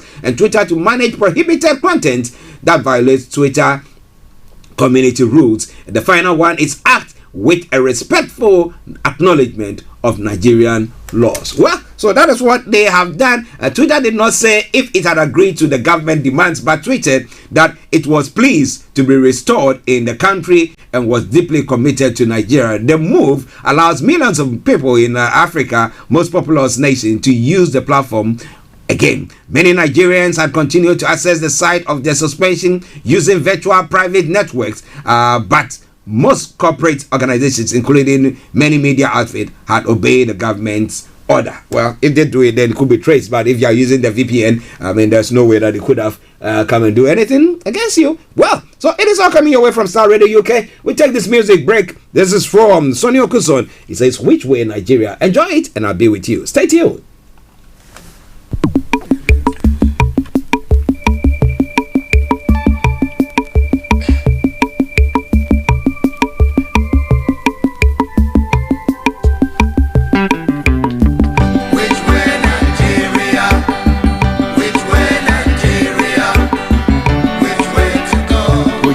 To go. I love my fatherland. Oh yeah. I want to know. Yes, I want to know which way Nigeria is heading to. Which way Nigeria? Which way Nigeria? Which way to go? Which way to go? I love my fatherland. Oh yeah. I want to know. I want to know which way Nigeria. Many years after independence, we still find it hard to start. How long shall we be patient before we reach the promised land? Let's save Nigeria, so Nigeria won't die. Which way Nigeria? Which way? Which way Nigeria? Tell me which way to go. I love my fatherland. Oh yeah. Yes, I want to know which way Nigeria is heading to.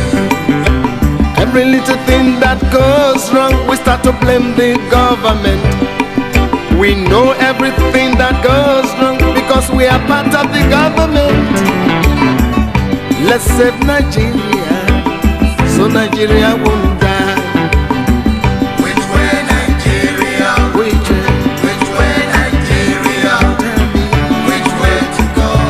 Where to go? I love my fatherland. Oh yeah. I want to know which way Nigeria is heading to. Inefficiency and indiscipline is ruining the country now.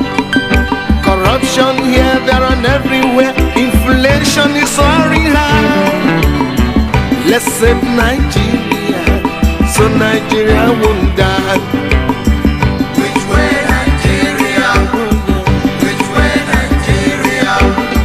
Which way to go? Which way to go? I love my fatherland. Oh, sure, sure. I want to know. Yes, I want to know. Which way Nigeria is heading to? We made mistakes during the oil boom, not knowing that was our doom. Some people now have everything, while many, many have nothing. Let's save Nigeria, so Nigeria won't fall. Which way Nigeria? Which way Nigeria? Which way to go? Which way to go? I love my fatherland. Oh yeah. I want to know. Yes, I want to know. Which way Nigeria is heading to? Green revolution is a reality. Let's give it a chance to grow. Let's join our hands to farm the land so we can have enough food to show. Let's save Nigeria, so Nigeria won't die. Which way Nigeria? Which way? Which way Nigeria? Which way to go? Way to go. I love my fatherland. Oh sure. I want to know. Yes, I want to know. Which way Nigeria is headed to? Our ambition to be millionaires is running the country down. We all want to be millionaires and to live in the air. Oh, let's save Nigeria, so Nigeria won't die. Which way Nigeria? Which way? Which way Nigeria? Which way to go? Which way to go? I love my fatherland. Oh yeah. I want to know. Yes, we want to know. Which way Nigeria is heading to? Remember that a simple step is the beginning of a million miles. Let's start right now to rebuild ourselves so as to make the country smile. Let's save Nigeria, so Nigeria won't die. Which way Nigeria? Which way? Which way Nigeria? Which way to go? Which way to go? I love my fatherland. Oh sure. I want to know. Yes, I want to know. Which way Nigeria is heading to? Heaven and earth will pass away. It is written in the book of God. The good people This is shall Starr find Radio their ways, UK. and the meek will inherit the world. Let's save Nigeria, so Nigeria won't fall. Which way Nigeria? Which way? Which way Nigeria? Which way to go? Which way to go? I love my fatherland. Oh yes. I want to know. We want to know. Which way Nigeria is heading to? Which way Nigeria? Which way? Which way Nigeria? Which way to go? Which way to go? I love my fatherland. Oh yeah. I want to know. Yes, I want to know. Which way Nigeria is heading to? One more time. Which way? Well, which way Nigeria is heading to? Isn't that well, with everything that is going on at the moment, we'll get to a place where we can have some peace and tranquility. Yes, as I said it earlier on the quote for the day, it says a paradigm is like a catalyst. Will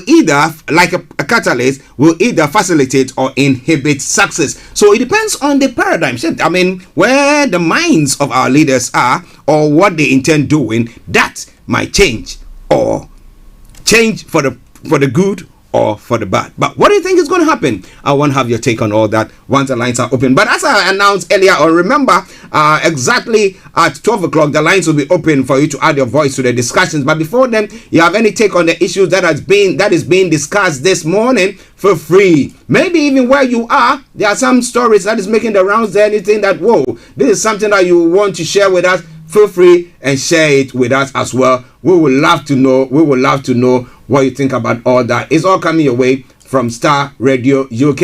It is your favorite African and Caribbean radio station in London. Okay then. Well, this evening, as I announced earlier on the property hour, there should be we'll be having KB Botsman and Vicky Newton having Torai Jack, property entrepreneur, appearing on the show, and they are going to look at bad debt to property mogul in 2 years. Yes, so make sure you listen to that program. It will help you a great deal as well. But it's all coming your way from Starr Radio UK.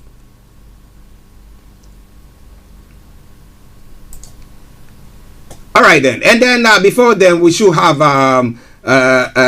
Charlotte Odum, who will be hosting her Excellency Ambassador Apostle Licent Joseph and Michelle Barker and Prophet Yinka Oloyede, and they will be looking at Vision on Board. That will be exactly at tick tack 5 o'clock, and then there will be BB Means Business as well, as I've said earlier on. So make sure your dials are still logged on Starr Radio UK and enjoy the show. Well, it is now gone to 11:41, as I announced earlier on. Exactly at 12:45 we should be having Chris Fadele, who is the CEO of GabbyDaveGlobal.com, a UK-based e-commerce store, which, if you are listening to us, maybe your friends or your family or your loved ones in Africa, in the Caribbean area, some of them cannot trade on that, and you are of the view that hey, what can I do about it? Yes, we have got this platform for you that you can trade on. I mean, you just go on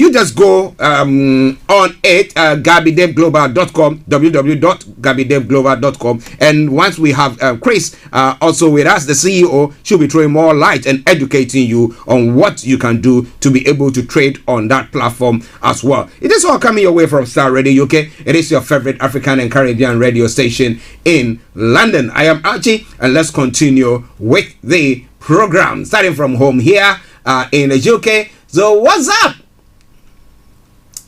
Well, the Prime Minister has cancelled some trips, cancelled trips after family member tests positive. They didn't say who exactly has tested positive, but they are talking about that as well.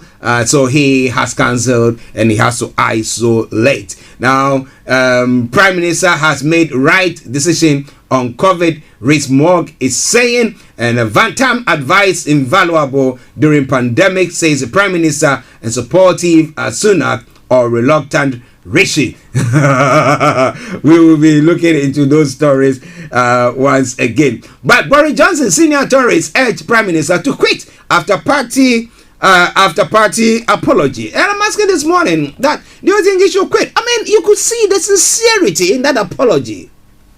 He wasn't smiling and going on. You know when they started with those party things, when the first picture showed where some of the staff of Number 10 were having a mock press conference, and they were laughing and talking about what do you call it? That brought about Allegra Stratton's resignation. Do you think this time around, the way, during that time, you saw how his personality was, like when he took it and he just get on, and there wasn't any party as far as I'm concerned. But this time around, he was, very sober, very, very cool, and you could feel the remorse atmosphere around him. Maybe you didn't feel that, but I could feel that. What about that? So he's been sincere. He's apologized for it. Now, should he be hunted out of the office? Well, Boris Johnson is facing calls from senior tourists to resign after he admitted attending a drinks party during lockdown. He said he didn't know that it was a party though. The Prime Minister apologized for the way he handled the event in the Downing Street Garden in May 2020 and said he understood the public's rage over it. Now, cabinet members, including Deputy Prime Minister Dominic Raab, rallied round Mr. Johnson, but Scottish Tory leader Douglas Ross and MPs William Ragg and Caroline Nooks and Roger urged him to go. Now, Mr. Ross, an MP and a member of the Scottish Parliament, said he had a difficult conversation with Mr. Johnson after he apologized on Wednesday in the House of Commons. He said he will write to the 1922 committee, which organizes conservative leadership contests, to register his lack of confidence in the Prime Minister. Because of to say he is the Prime Minister, it is his government that puts these rules in place, and he has to be held to account for his actions, Mr. Ross said. The Commons leader Jacob Rees-Mogg said those calling for Mr. Johnson were people who are always unhappy and dismissed Scottish conservative leader Douglas Ross as quite a lightweight figure. So he's quite a lightweight figure, so whatever he's saying wouldn't hold water. Let's kick him out of the way. Well, Conservative MP Andrew Percy criticized Mr. Ross. Mr. Rees-Mogg saying, as someone who apparently loves the union, his personal attack on Douglas is a gift to the petty nationalists in the SNP who want to break this country up. So what he was trying to say in inference was that, well, it's from Scotland, they don't actually matter, whatever. Now, a minimum of 54 Conservative MPs must send letters to the committee in order to trigger a leadership challenge. The drinks gathering held on the 20th of May 2020 and described in the invitation as socially distanced was attended by around 30 people who were invited to bring their own alcohol, food including sausage rolls and crisps, and was reportedly laid out in a trestle table or on trestle tables. Mr. Johnson admitted at Prime Minister's Question Time on Wednesday that he had joined colleagues at the event for around 25 minutes to thank a group of staff for their hard work during the pandemic, but had believed implicitly that this was a work event and not a party. He added, with hindsight, I should have sent everyone back inside. I should have found some others to thank them, some other ways to thank them, and I should have recognized that even if it could have been said technically to fall within the guidance, there would be millions and millions of people who simply would not see it that way. Well, he said that wasn't the party, it was a workplace a catch-up thing where he wanted to say thank you. But somebody say it walks like a duck, it quacks like a duck, it looks like a duck, so automatically it should be a duck. But what is saying that? Well, you wait for the inquiry. Let's see what is going to happen on that front. So assuming the inquiry comes to say that what they did was wrong, will he then resign? Or is it that they think that now he has become a liability instead of a fortune for the party, and therefore they think that it's better to see him off now rather than to wait later to do so? What do you think about all that? It's coming your way from Starr Radio UK. It is your favorite African and Caribbean radio station in London. With a time now 10 or 11 minutes to 12.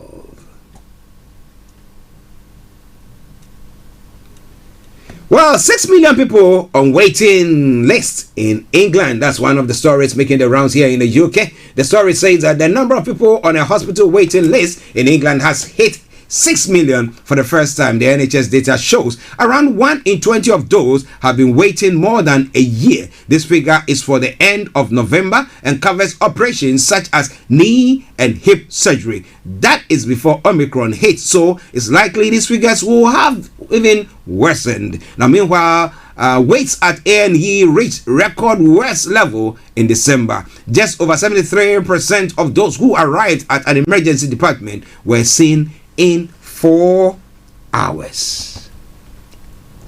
Now, record delays were also seen for those who needed a bed on a ward. More than 120,000 people who were admitted spent more than 4 hours waiting for a bed, nearly a third of the total. Nearly 13,000 waited over 12 hours, another record high since record began in 2010. Demand for ambulances were also higher, with crews struggling to reach patients on time. On average, it took more than 9 minutes to reach an immediately life-threatening call-out in December. The target is 7. Now, while for emergencies such as strokes and heart attacks, it took more than 53 minutes on average. It is meant to be 18. Both, however, show slight improvement on the performance in October. That's some of the stories making the rounds there. Well, we hope that with the Omicron seem to be easing, or we've plateaued, as some are saying at the moment, maybe things will get back to some form of normality, and all this will be a thing of the past. What do you think? This is all coming your way from Starr Radio UK, your favorite African and Caribbean radio station in London. Bringing the time now to 9 minutes to the top of the hour. Okay. Still a couple of stories from the UK front, and then we can bring that to a close and move on to other parts of the world. Well, Starr Hobson's murder, a court of appeal to review Frankie Smith's sentence. The story says the jail sentence handed to the murder of murdered toddler Starr Hobson was too low, the Attorney General says. Starr died in 2020 after months of neglect, cruelty, and injury. Her mother, Frankie Smith, 20, was sentenced to 8 years for causing or allowing her death.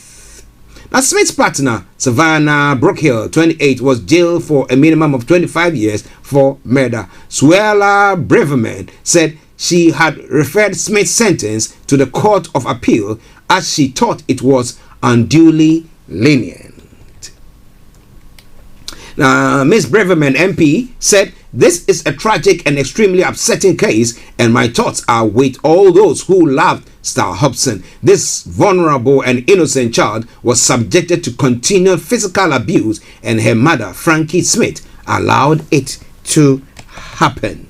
Well, it's all coming your way from Starr Radio UK. However, she said she will not be referring Brookhill's sentence to the Court of Appeal. She said, "I can only challenge a sentence if it is not just lenient but unduly so, such that the sentencing judge made a gross error or imposed a sentence outside the range of sentences reasonably available in the circumstances of the offense." So let's see, maybe they'll add another 5 years so that they will have equal 25 and 25. But you see a picture of Miss Smith there, and the daughter. It's sad. It's sad. Very beautiful. The mom and daughter. And yeah, so what goes on? What is exactly going on? Some will call it mental ailment that is going on that makes people behave that way. But what do you think? Do you think that the Attorney General's move is the right move at all? I want to know your take on that. It is Starr Radio UK. It is your favorite African and Caribbean radio station in London. Now, COVID-19 France to relax travel rules from the UK. And everyone will say, yay! France will relax its restrictions for those traveling from the UK from Friday. The government has announced vaccinated travelers will no longer need a compelling reason to enter France and will not have to self-isolate when they arrive. But a negative COVID test taken 24 hours before leaving the UK will still be required for all those arriving. Travel companies welcome the news, with Jet2 reported a sharp spike in flight bookings to ski destinations. France brought in the restrictions on the 18th of December in an attempt to slow the spread of Omicron variant. Now, people who are not vaccinated will still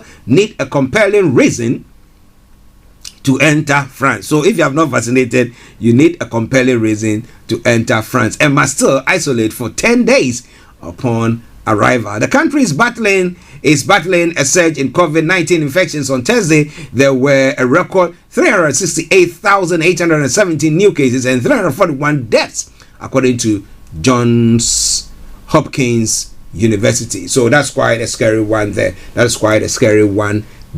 It's all coming away from Starr Radio UK, your favorite African and Caribbean radio station in London. Well, my producers are alerted me to a couple of stories that I highlighted earlier on, and let me just touch on it quickly. A lawyer for the woman accusing the Duke of York of sexually assaulting her at 17 says a money settlement alone will not be enough for his client. Now, Prince Andrew faces a civil case in the U.S. after Virginia Jeffrey sued him, claiming he abused her in 2001. He has consistently denied the claims. A judge has ruled the case can continue after Prince Andrew tried to have it dismissed. David Boyce, Miss Jeffrey's lawyer, said she wants to be vindicated. Prince Andrew's lawyer had cited a 2009 deal Miss Jeffrey signed with convicted sex offender Jeffrey Epstein as grounds for the dismissal of the case, arguing that she had waived her right to pursue a claim against the royal. But there's a case where you said, I don't know the person, I didn't have anything to do with the person, so how can you say that now? Well, I think I fall under that particular rate that, I mean, you've been compensated already, so you can't bring anything against me. So that means that some way, somehow, okay, no comments. All right then. Now, one other story, and then we can move on from the UK front. So come your way from Starr Radio UK, your favorite African and Caribbean radio station in London. Jonathan Van Tam is to leave role as Deputy Chief Medical Officer. Professor Sir Jonathan Van Tam is leaving his role as England's Deputy Chief Medical Officer. Prime Minister Boris Johnson thanked him for his extraordinary contribution to our country. The professor said it had been the greatest privilege of his career to have served the UK during the coronavirus pandemic. He will continue to work for the government until the end of March before taking up a new academic role. Professor Van Tam became well known for his colorful analogies during Downing Street coronavirus briefings, using football metaphors to explain complex science. Now, the professor said his time in the role had been the most challenging of my professional career, especially the COVID response, adding, we all wish COVID had never happened. He thanked all those he had worked with during the pandemic, including the countless numbers who worked behind the scenes, all of whom have an unrelenting commitment to help and support the British public. This is Starr Radio UK. It is the Thursday edition of the morning show, and this is how we bring to a close all the stories that is making the rounds in the UK today. So we'll be going to other parts of the world to look at some of the other stories, but that will be after this commercial. Stay tuned, don't you go away. Starr Radio UK, your favorite African and Caribbean radio station in London. Welcome to Gabby Dave Global. We are a UK-based online e-commerce store, the first of its kind with license to trade in African products. Some of the products are clothing brands and all beauty accessories, hair and beauty brands, natural aphrodisiacs, processed and dried unprocessed food. Our mission at Gabby Dave is to connect African and Caribbean businesses to customers globally. At Gabby Dave, we ensure our sellers get the best deal for their products. We are not just here to help you reach a wider audience. We are also a distribution center to support business growth by fulfilling orders to your customers from our warehouse, making sure customers receive their products on time. We are inviting all Black-owned businesses to trade on our platform because we strongly believe Africans have a unique brand the customer would appreciate globally. So get in touch today and let us make your product and business go far. Here are some of the benefits of using Gabby Dave Global. User-friendly platform, track your shipment, online support, transparent process, multiple SKUs, multiple products, a platform that encourages manufacturers as well as traders. Our marketing and PR interventions amplifies yours. Organized products and categories for easy access and navigation. Access to global community, especially within UK and Europe.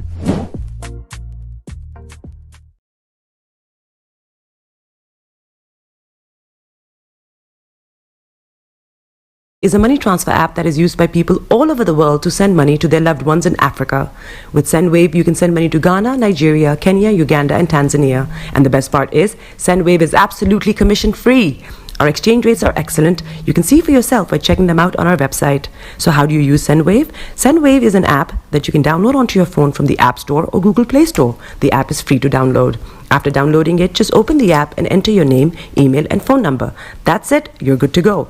Make sure you use the promo code SR, S for Star, R for Radio.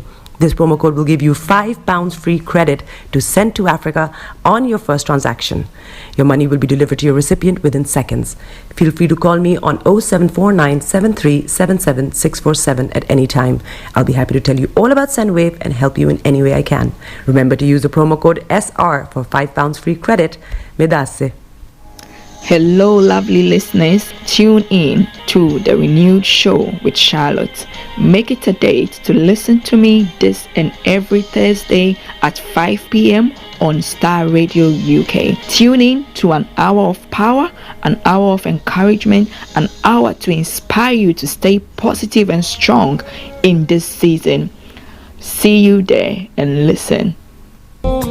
Hi everyone, it's your girl BB Clement, the author of How to Go From Employee to Entrepreneur and the host of your weekly business show, BB Means Business, the show where we discuss everything you ever wanted to know about business but you were afraid to ask.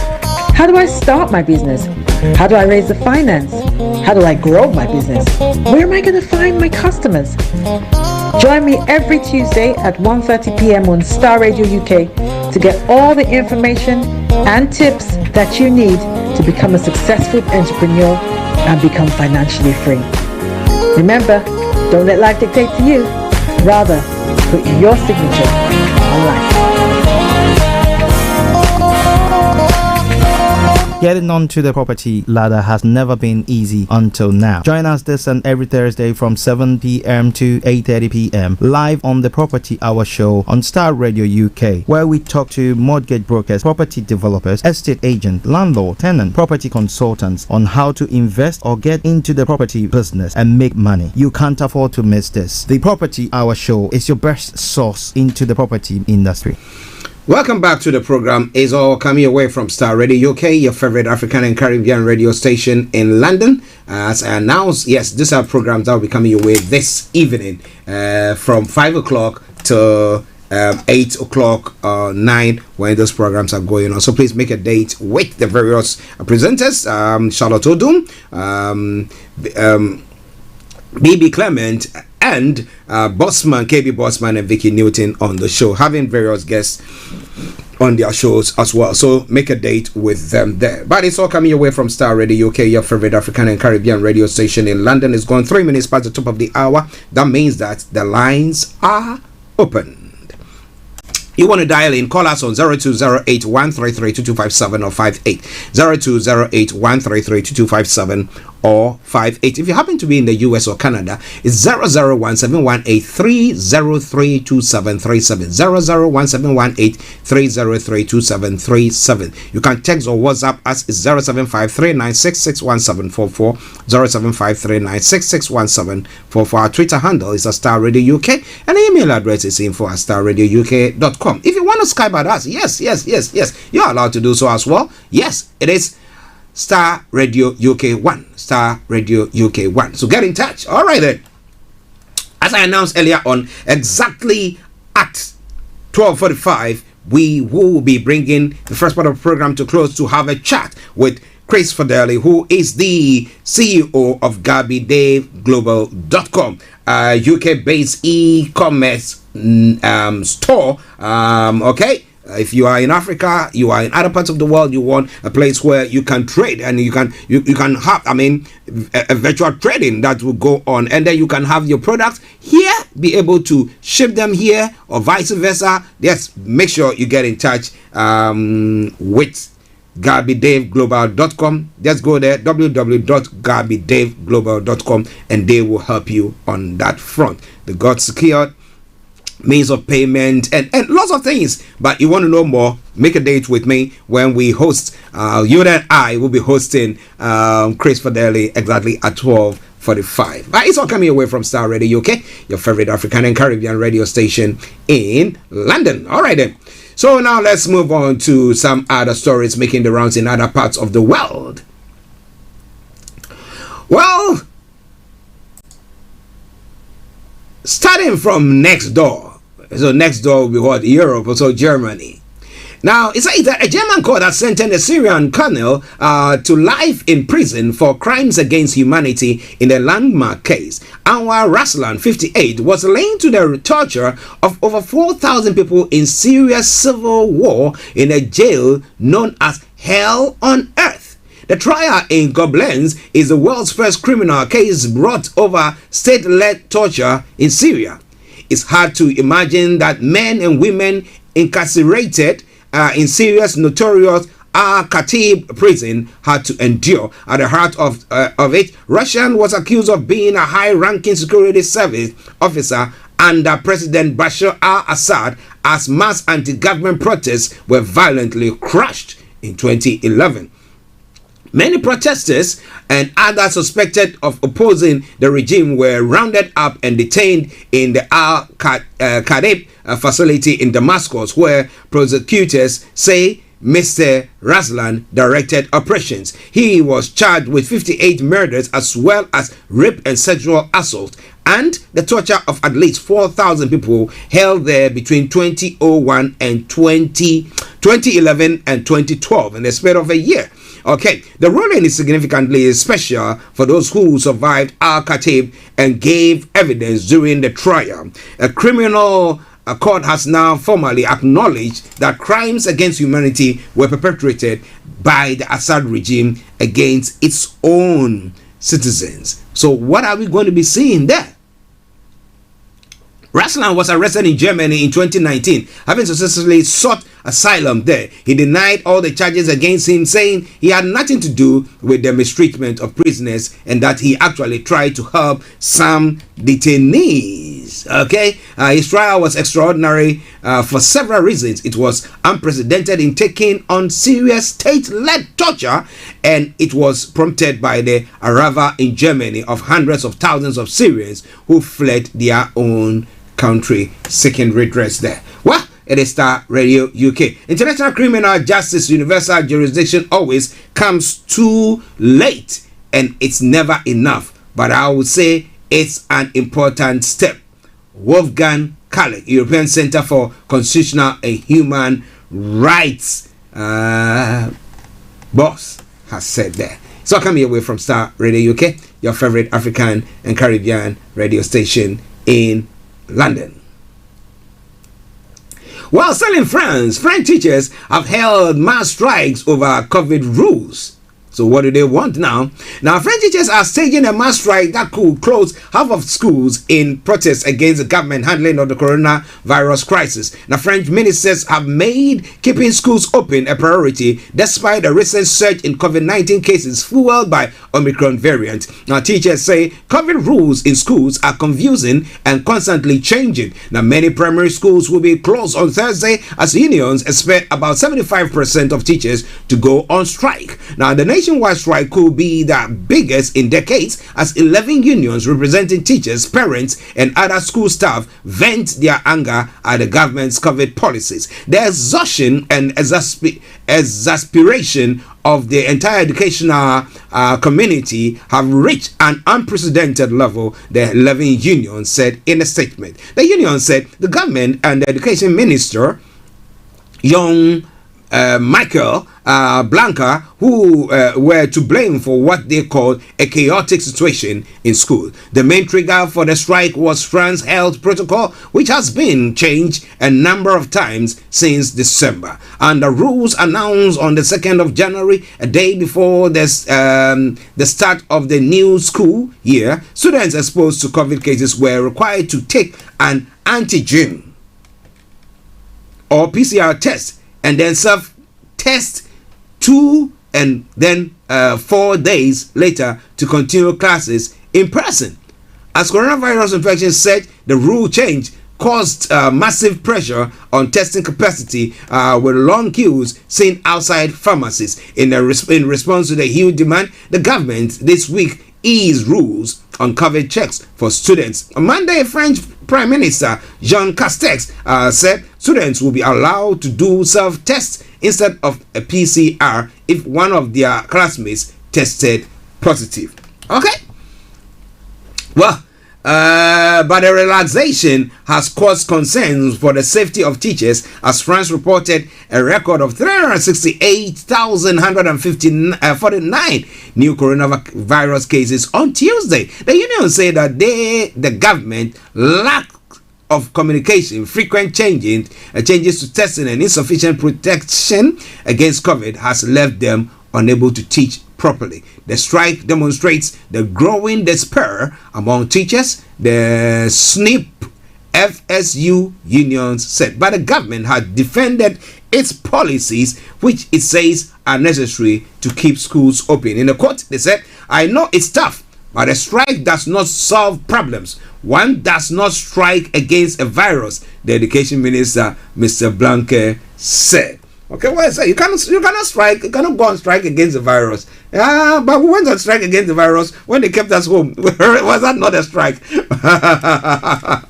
Oh, that is just a joke. Well, it's Starr Radio UK. It is your favorite African and Caribbean radio station in London. 11 minutes past the top of the hour at the time, the morning show, the program. Well, the Brexit negotiator is pulling out all the stops. The Foreign Secretary hopes a change of tone and setting will produce a Brexit breakthrough in EU. Well, that's a big one. Escaped Dutch youth offender shot dead in Belgium. The young man reportedly took 2 people hostage, drove over the border, and opened fire on the police. But however, the police have shot him dead. The songs coming away from Starr Radio UK, your favorite African and Caribbean radio station in London, 1212. Now moving on straight to the US as well. Biden's speech unpresidential, says top Republican. Why? Let's move on and look at it. Now, top Senate Republican Mitch McConnell has denounced U.S. President Joe Biden's voting rights speech as incoherent and profoundly unpresidential. I have known, liked, and personally respected Joe Biden for many years, Mr. McConnell said on the Senate floor. I did not recognize the man at the podium yesterday. The remarks come one day after Mr. Biden delivered a fiery speech in Atlanta calling for an overhaul of the U.S. election system. The president said he supported changes that will allow his party proposed overhaul of the election system to be passed without the support of opposition Republicans. Now, currently, a majority of 60% is needed to pass most legislation in the Senate. Mr. Biden said the push to pass the legislation was a battle for the soul of America, adding that the 60-vote rule, known as the filibuster, had rendered the Senate a shell of its former self. The upper chamber of Congress is currently split 50-50 between the two parties. Therefore, Mr. Biden's sweeping election bill are almost certain not to pass unless there is a change to that rule.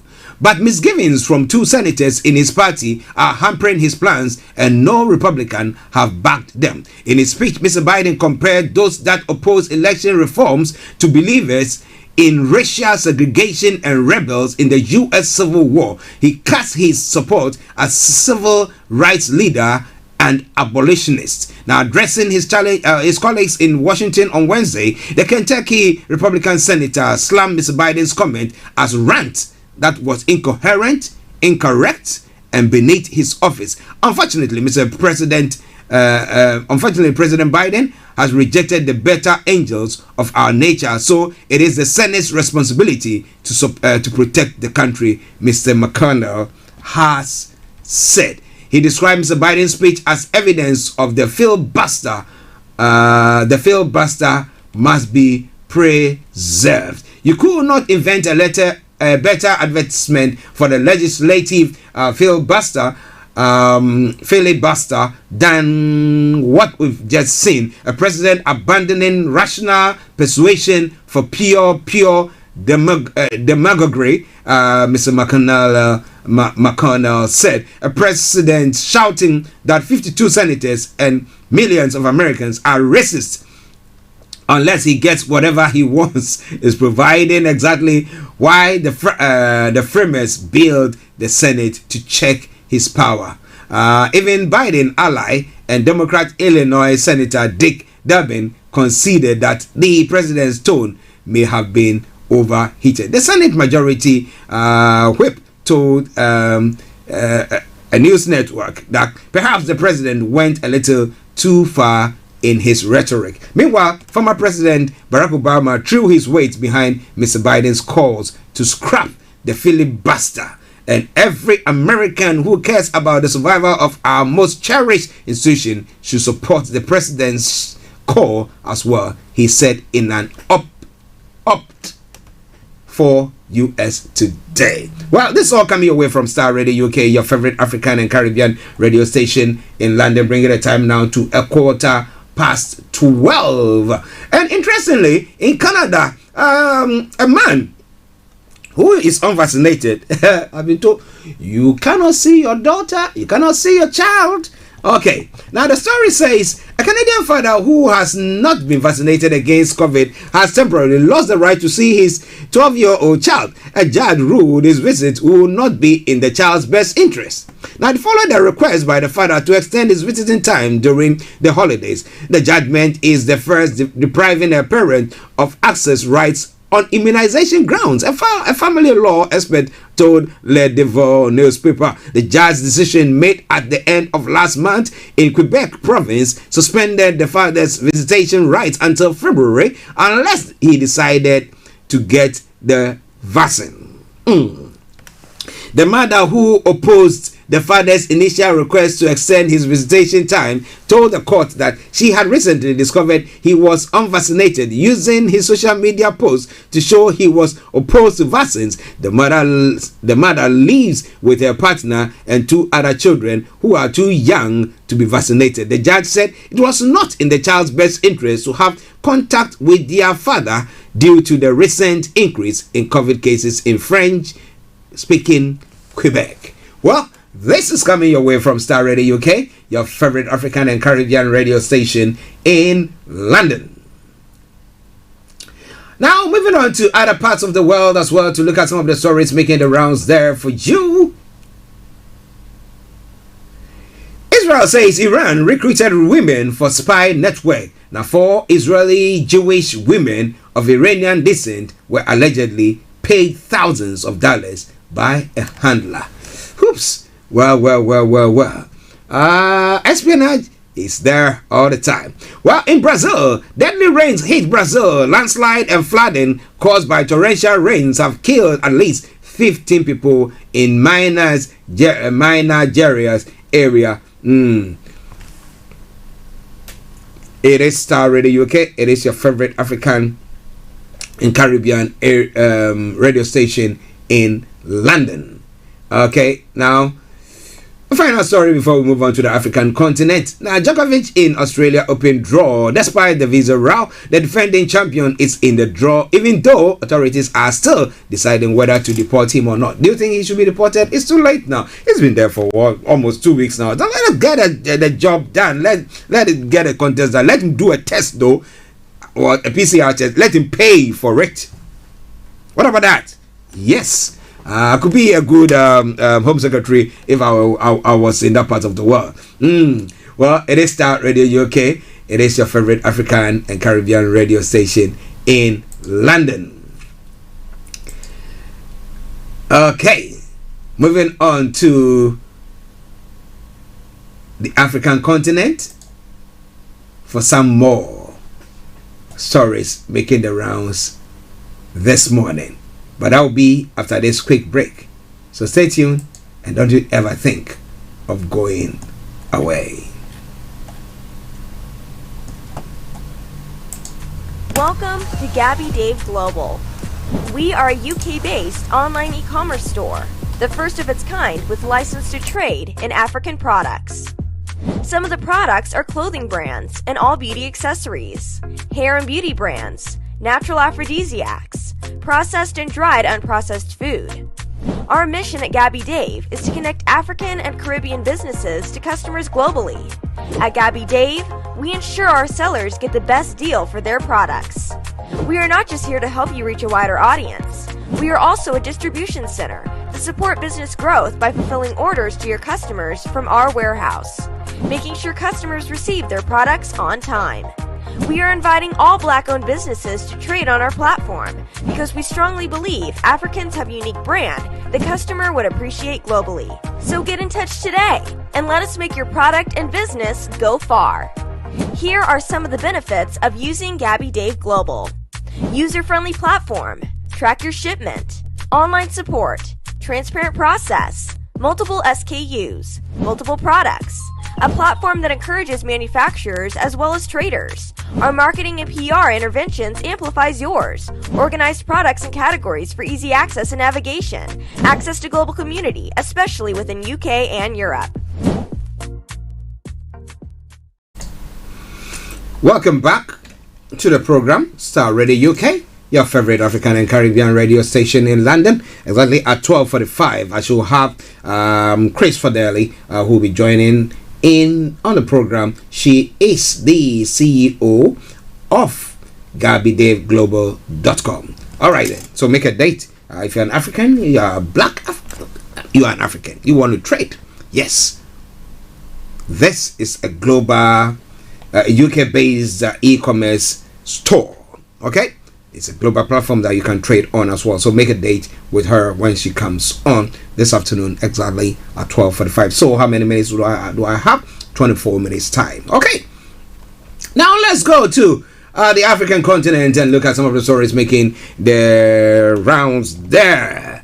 Now, first of all, Egypt's President Abdel Fattah al-Sisi has broken the silence over the military coup in neighboring Sudan and the ongoing protests calling for civilian rule. Egypt has faced accusations of siding with Sudan's head of military, Abdel Fattah al-Burhan, but President Sisi dismissed the claim. Now, just because we have not issued any public statement does not mean that we are aligned to his this side or the other side, he told reporters on the sidelines of the World Youth Forum being held in Sharm el-Sheikh. Now, he called on both the military rulers and the protesters to embrace dialogue to end the political crisis. Now, separately, he said he was disappointed by the breakdown of talks between Egypt, Ethiopia, and Sudan over the construction of a dam on the River Nile, which has been a source of decade-long row between the countries. He said Egypt had always been ready to cooperate on a binding agreement before the dam becomes fully operational. He said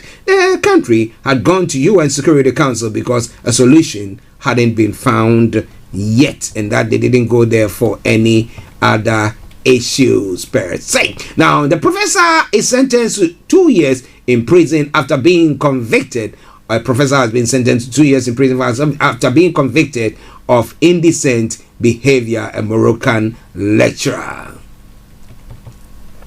It's all coming your way from Star Radio UK, your favorite African and Caribbean radio station in London.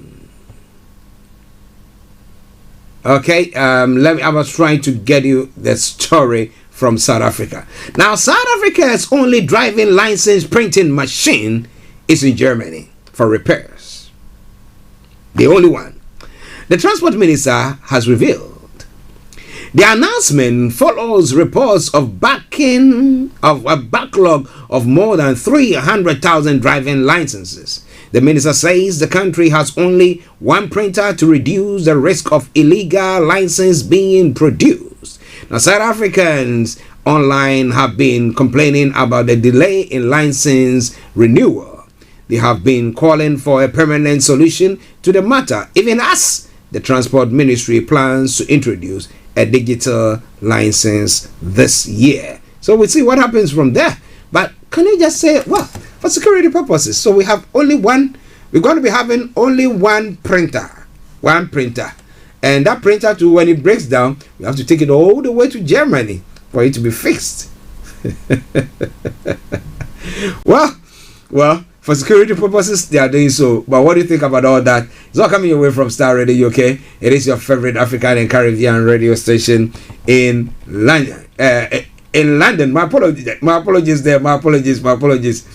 I'm reading something from Kenya. And Now, Kenya is probing power outage amid sabotage claims. Now, Kenya police are investigating major power outages in recent days that some people have blamed on vandalism. It comes amid suspicion of a deliberate sabotage, and the Directorate of Criminal Investigation says it's not ruling out any such possibilities pending the probe.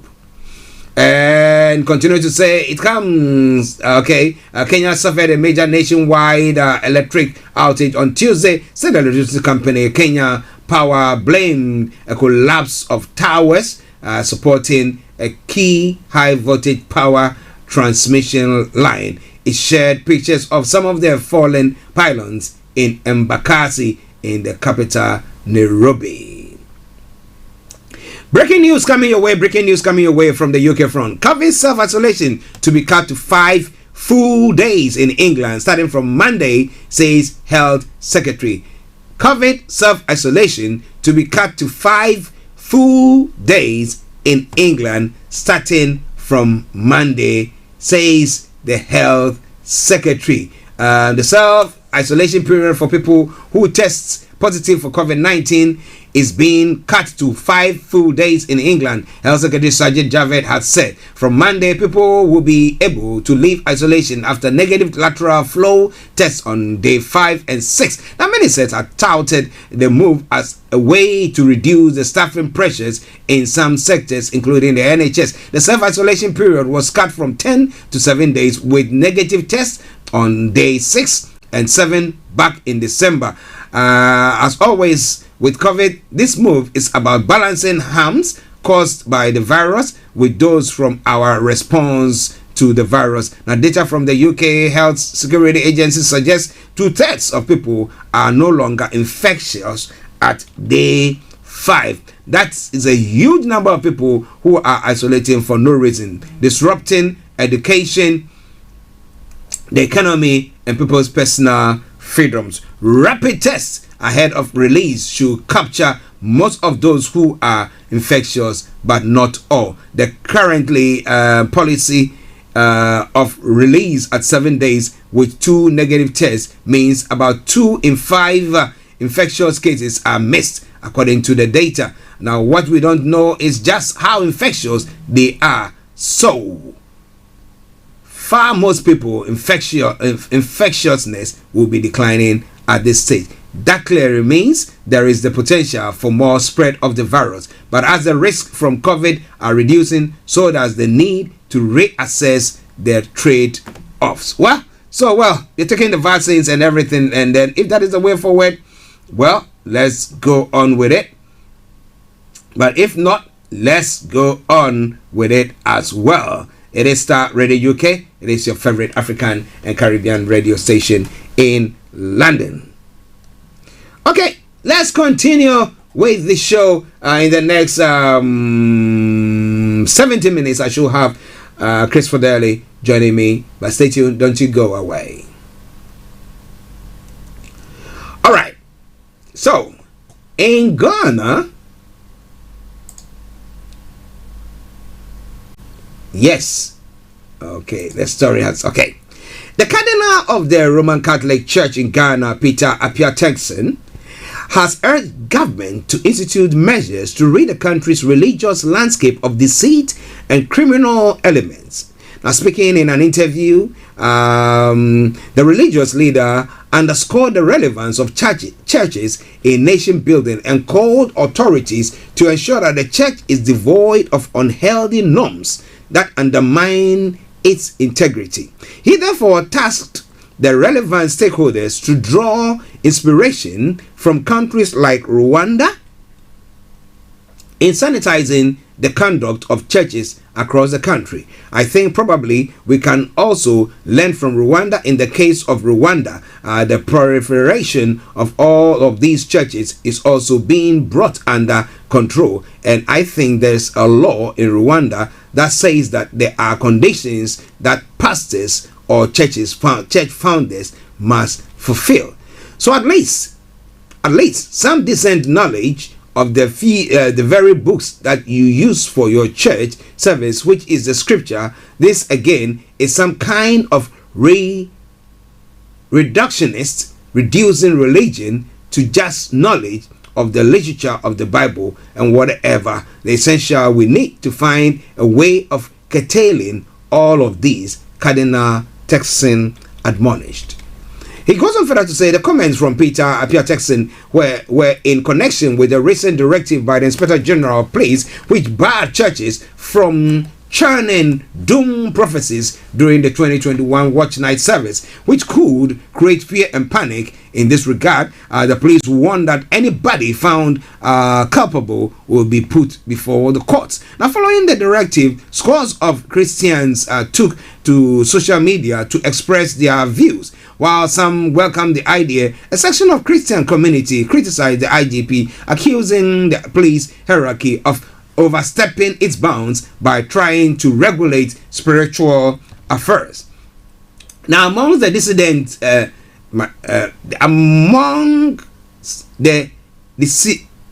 dissident voices was the leader and founder of the Prophetic Hill Chapel, Prophet Nigel Gazy, who poo-pooed the directive and indicated that he will prophesy publicly regardless of the IGP's warning. But speaking on this issue, the Cardinal of the Roman Catholic Church lauded the police for initiative, adding that the church must offer comfort and not fear.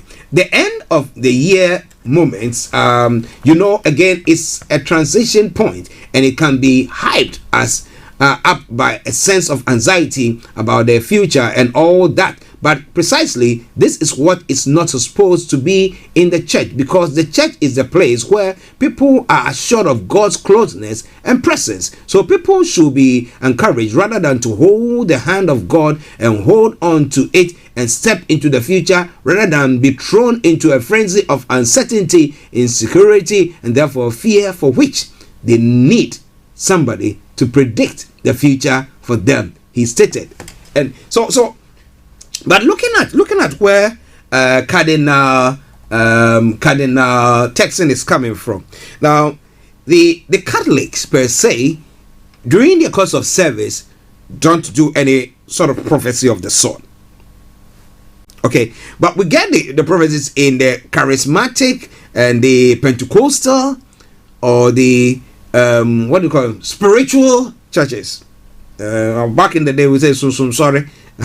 We get it there. So somebody who said that, well, because he's a Catholic and he doesn't operate in that particular, they don't operate in that means, that's why he's saying that. But do you think it was a right thing? But if it had helped Rwanda, and Rwanda, we can see it's boisterous. I mean, when it comes to the economy, look at cleanliness and everything. I mean, everybody is sticking along nicely. Even in this part of the world, in the UK, we have regulations.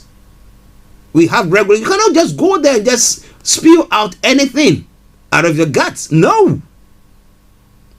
But do you think that is overstepping, the IGP overstepping their powers? And do you reckon that the statement that Cardinal Turkson is saying is something that when we put or take on board will help us solve these issues out? But the question is, how does the IGP find out that if a statement that this person has made through prophecy is true or false?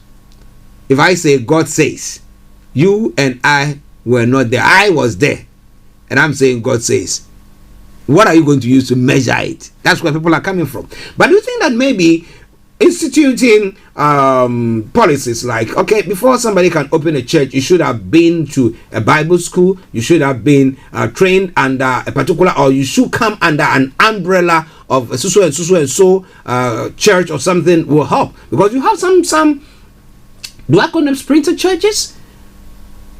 Okay, or one-man churches? Okay, where the leader is the law and is the word, and whatever he says is gospel. So he says something and nobody goes to ask or investigate or to check whether not investigate, but check to see what the person is saying is even biblical at all. So maybe we need to take what Cardinal Turkson is saying on board and maybe find ways and means to regulate it. But do you think that it will make government unpopular? A government should step in to say, okay, we're putting policies in place to regulate, to rid the Christian religion or religion as a whole of criminals. Somebody say it is something that was said. Jesus even said it, that in the latter days there are going to be wolves in sheep clothing, and false teachers, false prophecies, and everything there. But when people are living in a desperate environment where they are desperate, they cannot even have the means to support themselves, they want somebody to tell them something. Tell me something so I will have some hope to go on. Not telling you that God is still in control or he's still saying it's going to see to your affairs, but rather saying that if you don't do this, this is what's going to happen to you. And the people are, anxiety, panic, and what goes on. But you think what Cardinal Texan has said is right? I want to know your take. You can post your comments on our Facebook page, and I promise you, I'm gonna read it. All right then. So still Starr Radio UK. Don't you go away. A couple of stories from Ghana, and then we take a break. And once we come back, we'll be having the one and only Chris Fadele joining on the program. So stay tuned and don't you go away. Now, Majority Leader Honorable Oseiche Mensah-Bonsu, who has busted the new patriotic legislator who voted for Abang to be elected as the Speaker of Parliament. The juicy information was let out by Mr. Paul Yando, the Asokwa constituency treasurer of the NPP. Speaking, Mr. Yando revealed that the majority leader personally informed him and some NPP members who visited him during the Christmas break that they have managed to investigate and fish out the NPP legislator who betrayed the party by voting for Abang Bagbe. He slammed the composition of Ghana's 8th parliament, describing it as one that has gained notoriety for fist fighting. Now, why should they go around to fish out who voted? It's conviction. If you are able to convince me on why you think that I should do something, and I'm convinced that I think that this person will do better than that, instead of saying that you're trying to, the chief will be trying to whip everybody in line to say that this is what we want to vote for. Now, it's about time that African politics will get to a point where if you are even in that government and that you think that the leader, the president, is doing something that is not right, is taking put out a policy that is not right, you can stand up and talk about it so that people will know that we are not just all sycophants and people who just toe the line like zombies, and as they had said, so that is all that they have to do, like people, excuse my words, in North Korea, where you see them, they're all clapping, synchronizing clapping, and they cry, synchronizing crying and everything. Think for yourself. Be able to think for yourself when people say things. Well, so if the person voted for that, what are they going to do? Are they going to penalize the person in future, or what do you think? It is All Starr Radio UK, your favorite African and Caribbean radio station in London. About to bring the first part of the program to a close, but stay with me. Don't you go away.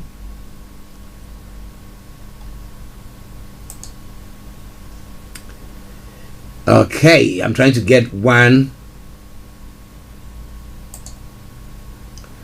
Okay, Paul Adumotre acted irresponsibly in buying Christmas tree, Vitus Azim has said. Now, maybe he was trying to be innovative. You go to the airport and maybe there's no proper Christmas tree there and the whole airport is boring, and he decided, let's do something. I've been to maybe Heathrow before. I've been to Gatwick before. I've been to JFK. I've been there. So I've looked at a few things, Brussels, and looked at a few things, and I thought, okay, come Christmas, we could do something very special about that. Getting a tree. But the campaigner for Tax Justice Network, Vitus Azim, says the chairman of the Ghana Airports Company Limited, Paul Adumotre, was wrong in purchasing Christmas trees for the company. Is he the managing director? He is the chairman of the board. Did he use his own money to buy it at all?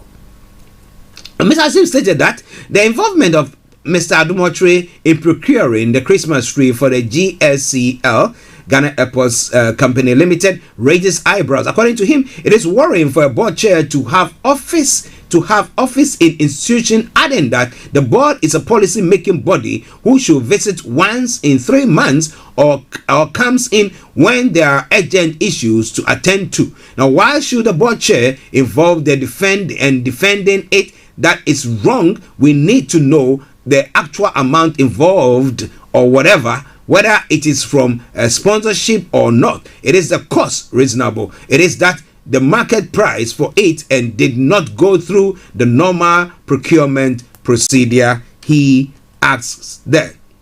He continued, from my experience, the board has nothing to do with the day-to-day running of an institution. The board chair was nothing to do with the procurement. Once the board chair approves that there is the need to buy something, that is where his role ends. It is left with the institution and its tendering committees to look at the procurement side. He described as a mark of irresponsibility if you are a board chair and your staff are spending Christmas without salary, not to talk of their bonus, but just their salary, and you can go out and buy Christmas trees.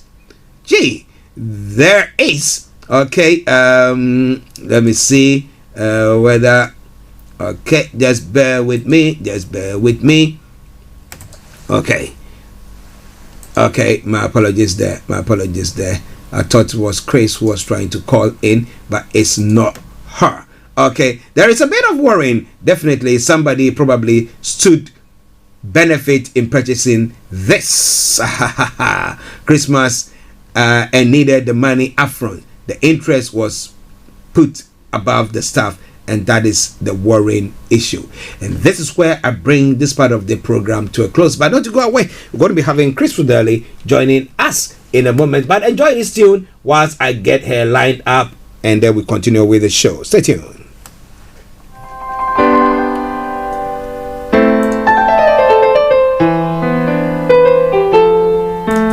Welcome to Gabby Dave Global. We are a UK-based online e-commerce store. The first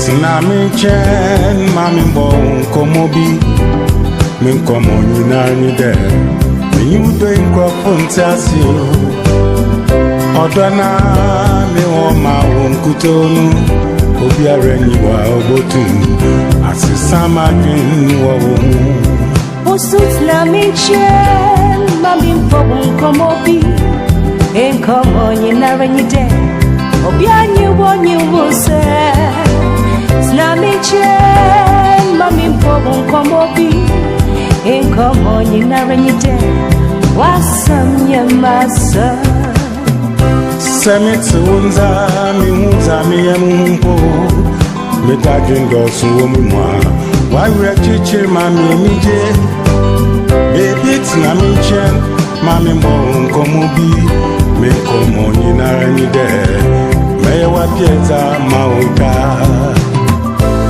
Wondo ashemima Misi mebyazi nyina mawo Umwenije ashemima Deminsi, don't you break my heart Snami chen mami komobi Inkomo nyina renyide Obiani wanyuse Snami chela ho mami mpobo komobi Inkomo nyina renyide Wasam nyamasa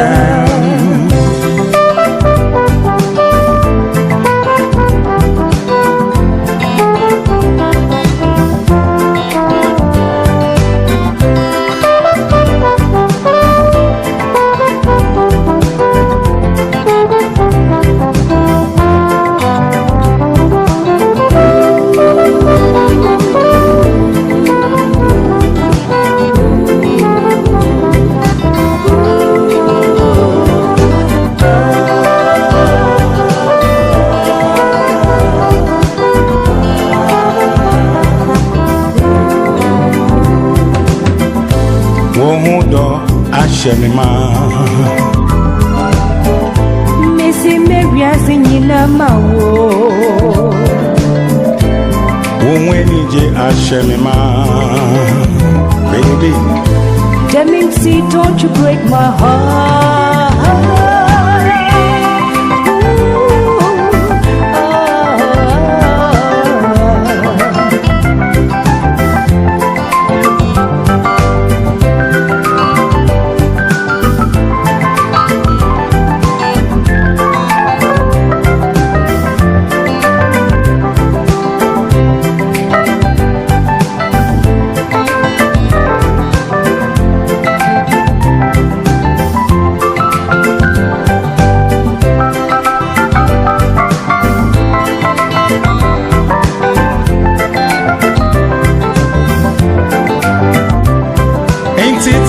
Channel, Mammy Mo, Nkomobi, Nkomoyi na ni de.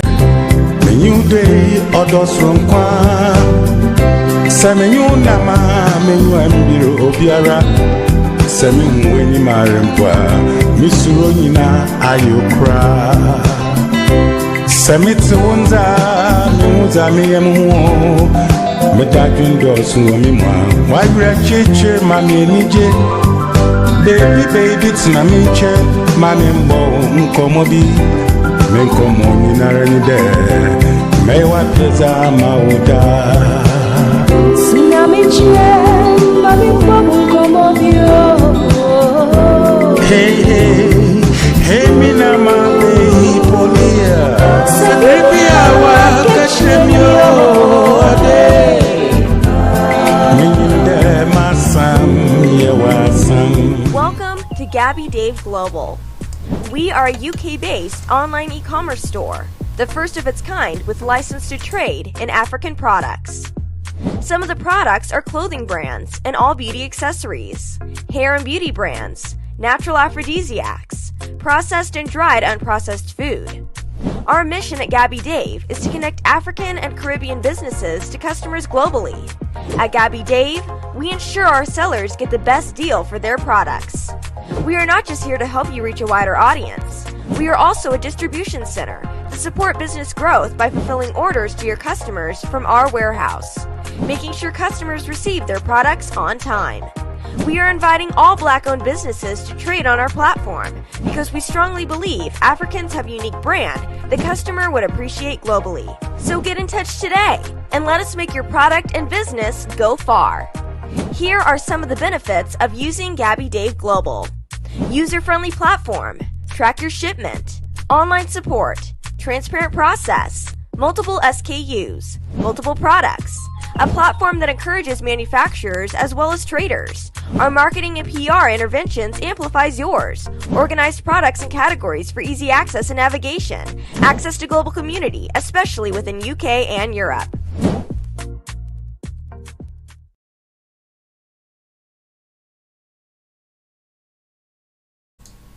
Welcome back to the program. It is Starr Radio UK. It is your favorite African and Caribbean radio station in London, bringing the time now to 12:48, and we have in our midst the one and only Chris Fadele, who is the CEO of Gabby Dave. Okay, she's joining us this afternoon. Let me see, Chris, can you please turn your phone landscape for us? Can you turn your phone landscape for us, please?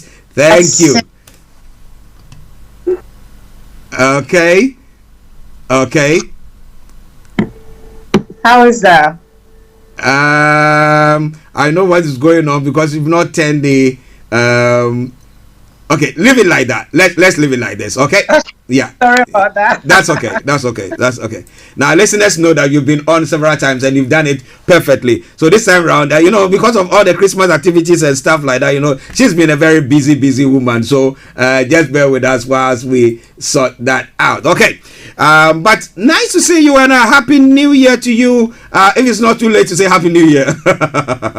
Late to say happy new year now.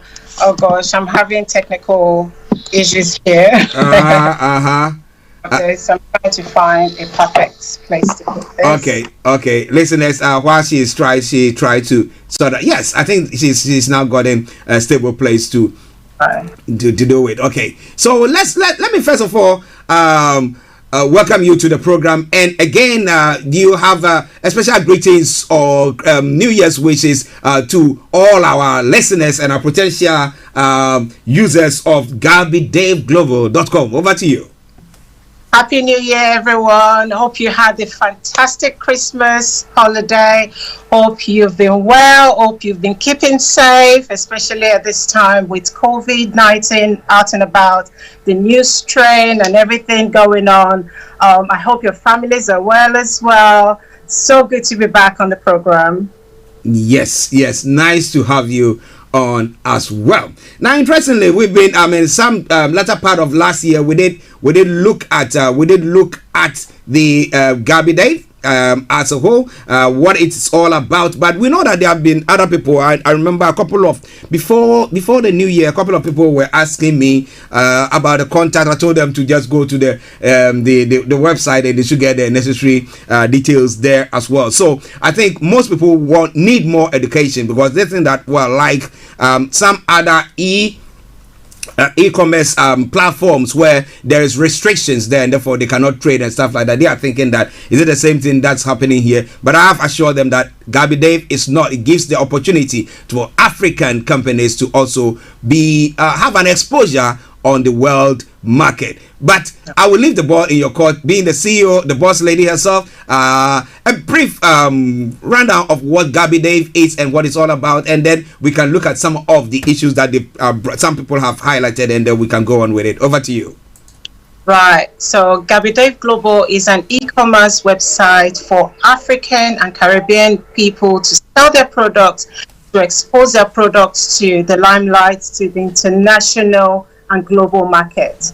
So this is taking away all the limitations we've had selling our products to the global market, exposing our products to people that are not even around our country, your immediate country, just exposing, shining light on African markets, African businesses, African brands, African products. Because at the end of the day, we're very talented people in Africa. We have so many fantastic products that indigenous products, that's what I call them, some of them. Because at the end of the day, we've got all these artifacts that we cannot have access to, we that are in the diasporas. We crave for fantastic seasonings, fantastic food, spices that we cannot access easily. I mean, some people have to travel far. I did mention this last time. Someone like me that lives in Leeds, I have to go to London, to Peckham most of the time to do my box shopping before I'm able to get the products that I really want that is from Africa. So this is going to take out all of that strain for our consumers in the international, in the global market, in the global country, and just creating ease for people to buy these products easily. I mean, they can just sit in the comfort of their home, order your products that you're selling in Africa, and they will receive it within 7 to 10 working days. It just creates ease, a lot of ease, access for people to get what they want, really. Okay. Now, interestingly, I was just looking at some of the information about Chris herself.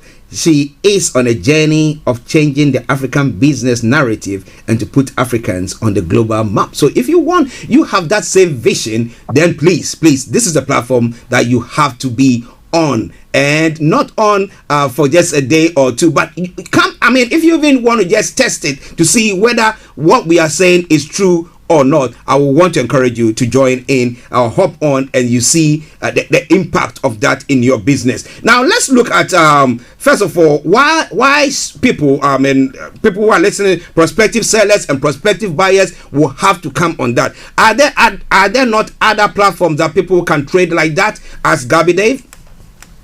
Currently, there's none, and that was one of the reasons why I had to make sure it's patent to restrict anyone else from coming up with this fantastic idea. Because a lot of people, the opportunity has been there for many years, but no one has taken the bull by the horn to create something fantastic for us, where everyone in Africa can actually list their products, sell their product to consumers across the globe. Is there's none like it yet as of now.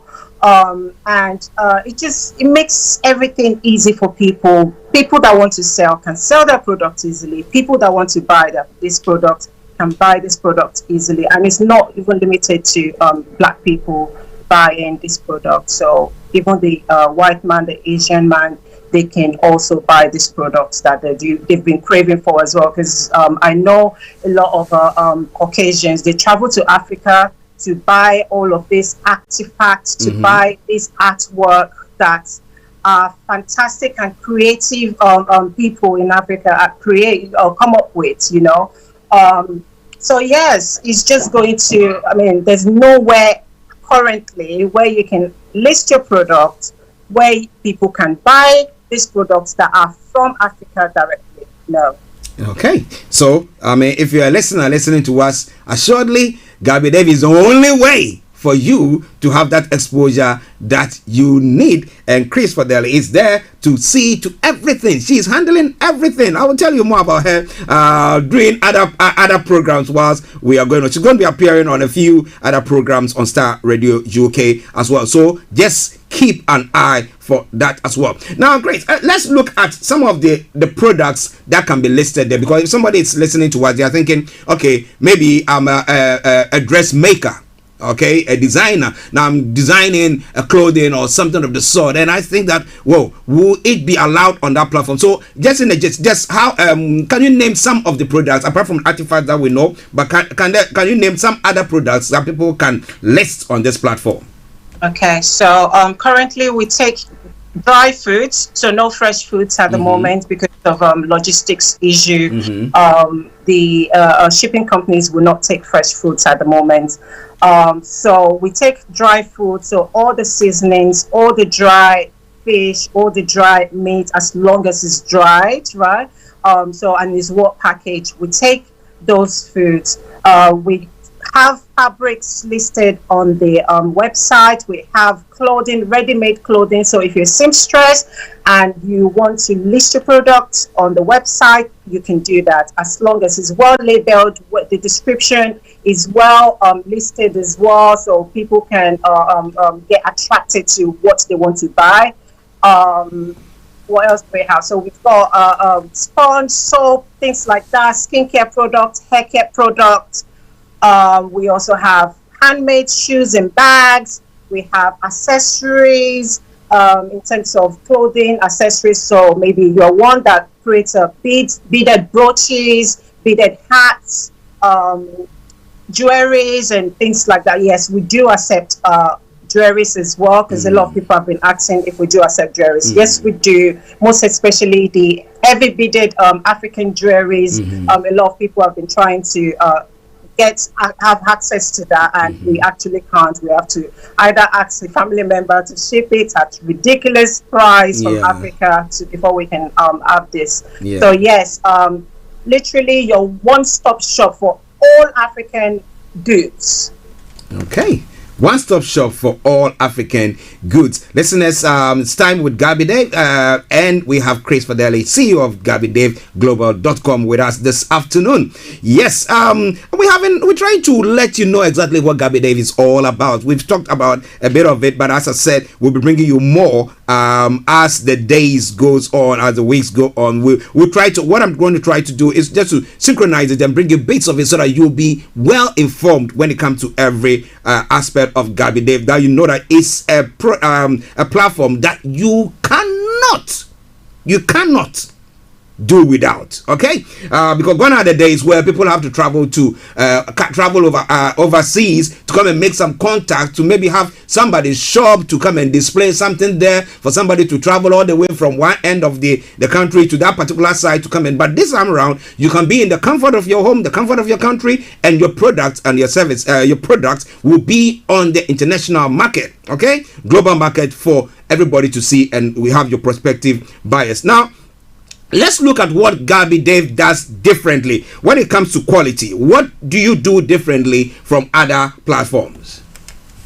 Right. So in terms of quality, we have a quality assurance team that makes sure that the goods that our sellers have listed on our platform is actually what it is. So in individual countries, we have a representatives that would have a complete check up of all the products that has been listed on the website. Be sure that it is what it says, the description, the quality is intact before it's been shipped out to the UK, before our warehouse will take it on, and then we have another step of check at that point as well before the customer receive the goods. Okay, interesting. Listeners, don't bother, and those viewers, if you don't see me, don't worry. I'm not the one in charge today. The one in charge is Chris Fadele. That's why you are seeing her there. She's the CEO of GabbyDaveGlobal.com. Now, I want you to get in touch with them. It's www.GabbyDaveGlobal.com. Go to that website and they'll give you more information pertaining to that. But today I want just to have a look at what they do differently, and that's one of the ones that will come to. That is the quality. Now let's talk about delivery. Now we know that some of the companies, a friend of mine even on one of these normal delivery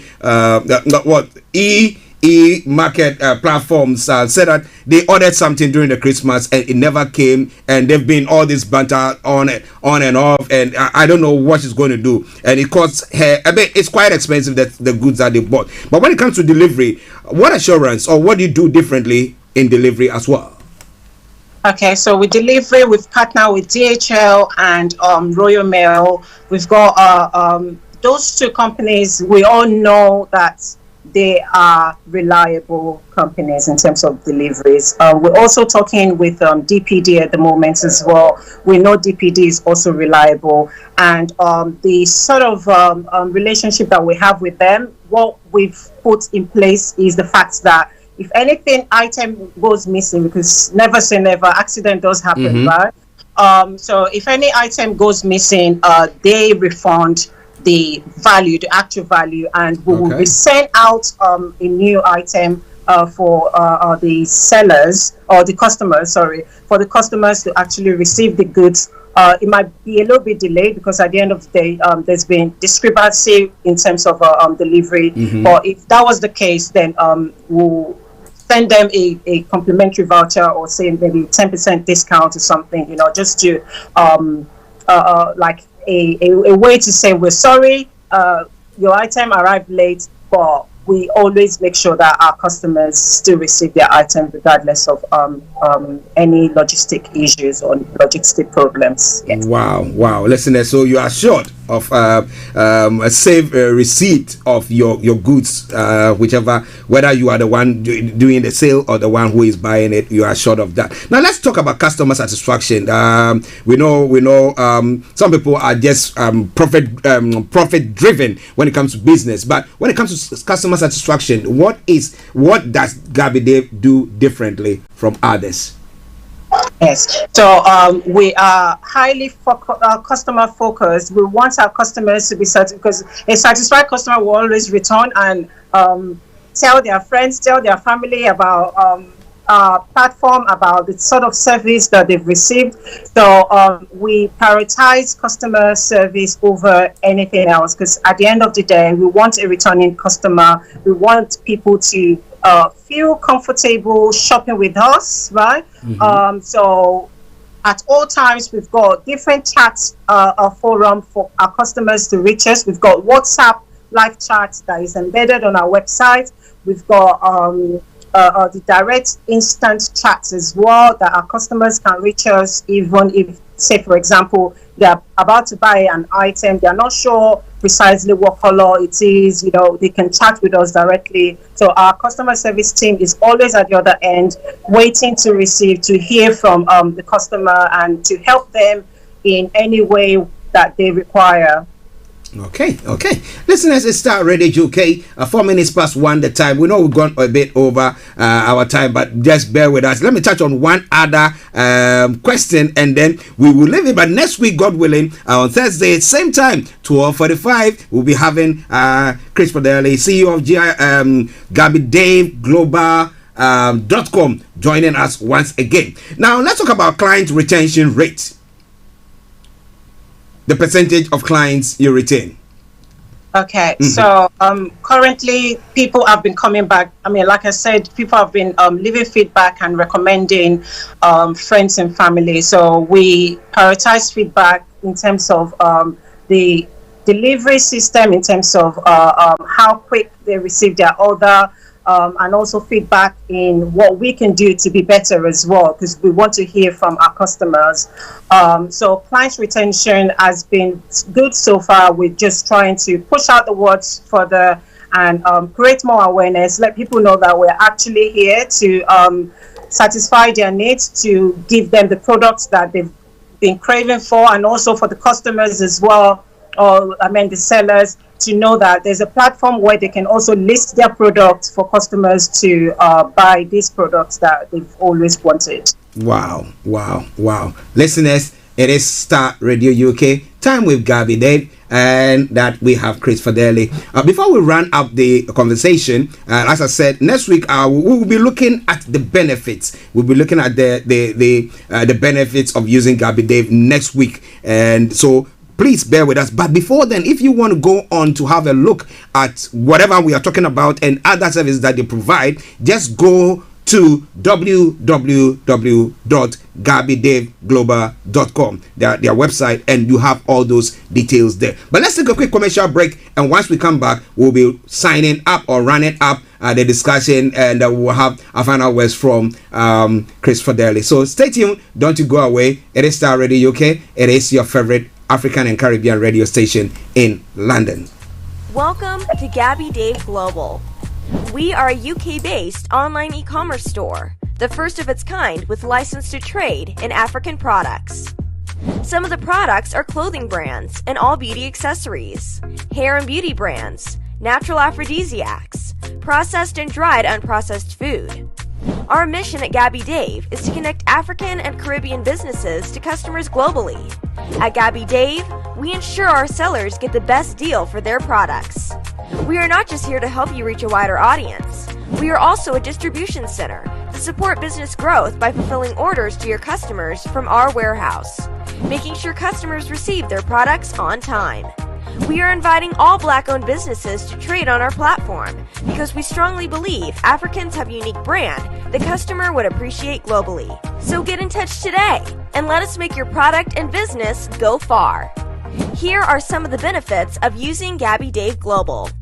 User-friendly platform, track your shipment, online support, transparent process, multiple SKUs, multiple products, a platform that encourages manufacturers as well as traders. Our marketing and PR interventions amplifies yours. Organized products and categories for easy access and navigation. Access to global community, especially within UK and Europe.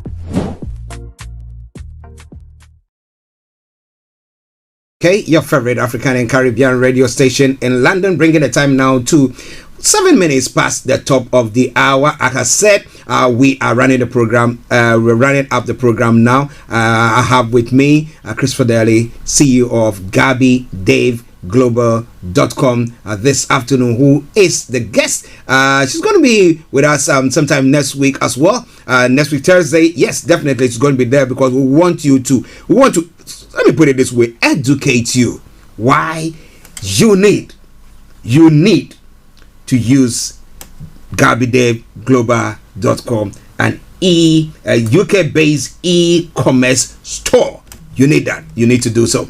Okay, so now, Chris, before we run up the program, the discussion, now, do you think that if somebody is listening to us and they trade on Amazon, they trade on eBay, they trade on Alibaba, do you think they should leave that one and join you? Listeners, just bear with me. I think Chris's line seems to be playing up a bit.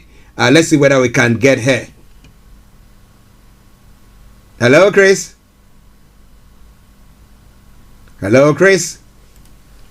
Okay, listeners, just bear with me. I think Chris's line is dropped, but just bear with me. As I was saying earlier on, there are a few things more that we'll be looking at come next week. We'll be looking at security when it comes to payments, method of payments, because we have issues where people have made payments for goods, and then it's happened that they didn't get or their details have been used elsewhere and stuff like that. People will be asking the question, how trustworthy is Gabby Dave when it comes to all the security issues? But let's see whether we can hear her.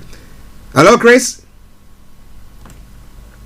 Okay, listeners, just bear with us. I think her line is dropped. Let me see whether we can get back to her. For the, a run-up of the conversation that we've had this afternoon. But let's take this commercial break whilst I arrange to see whether we can get back to her. It is Starr Radio UK. It is your favorite African and Caribbean radio station in London. If you're listening to us and you want your platform, you want your goods or services, whatever you do, to be, made known to our worldwide listeners wherever they are, please make sure you make a date with us. And I tell you that, on Thursdays, yes, at a very, very good fee, we'll be interviewing you every Thursday, 12:45. I will be bringing such a program. If you want your goods or services to be made known to the general public, do so. All right then. But before we go, let's take this commercial break, and I'll try to see what I can get Chris Fadele for her closing remarks. Welcome to Gabby Dave Global. We are a UK-based online e-commerce store, the first of its kind with license to trade in African products. Some of the products are clothing brands and all beauty accessories, hair and beauty brands, natural aphrodisiacs, processed and dried unprocessed food. Our mission at Gabby Dave is to connect African and Caribbean businesses to customers globally. At Gabby Dave, we ensure our sellers get the best deal for their products. Okay, listeners, still Starr Radio UK, your favorite African and Caribbean radio station in London. We apologize for that break in communication, but I've got Chris with us now, so let's go to her for the closing remarks. I was asking a question, but I think your line dropped, and therefore you didn't hear it. But I was asking that, assuming someone is listening to us this afternoon, and the person trades on eBay, Alibaba, and Amazon. Now, why should that person just decide to leave all that and come and trade with on GabbyDaveGlobal.com? Right. Sincere apologies with the breakup. There was some interruption in the background. Yeah, but it was good. Now we can see you the way that we wanted to see you, so it's good. Yes. So, why you trade with Gabby Dave Global? Gabby Dave Global is the only website currently that takes on African brands, that take on African products from Africa to the world, to the global market. Alibaba, AliExpress, they won't take listing or sellers from Africa. They won't list your product on their website. Same goes with Amazon and eBay. You can't list your product if you're residing in Africa and you want to sell those products to the international market. You won't be able to do that. But what I know is individual countries in Africa has a platform that is just similar to Amazon and Alibaba and eBay, where you can sell your product to your immediate market, so to your country or to people in Africa. So it won't take you out of Africa. But we, Gabby Dave Global, we are here to expose your business, expose your brand, expose your product to the global market. So we are absolutely different. We stand out from the crowd. We're here to serve you. So our entrepreneurs, our businessmen, our businesswomen that reside in Africa, here is a chance. There is an opportunity for you to sell your product to the global market. Wow, that is a pitch of a lifetime. Well, listeners, this is where we bring our conversation to a close. But as you said, stand out from the crowd, and that is what Gabby Dave exactly does. So you want a platform where you can trade and do all that on, please make a date with us or go onto their website. Chris, before you go, I mean, where can they get all the necessary information, the contact details and everything? Can you put it across, please? Right. So your first point of call will be our website, which is www.gabidaveglobal.com, where you can list your product as a seller, where you can shop as a consumer. And our socials remains the same. Gabby Dave Global on Instagram, on LinkedIn, on Twitter, and you can send us an email as well. Either you use the chat box, the live chat box that is on our website to chat with us directly, or you send us an email if that's your choice. Our email address is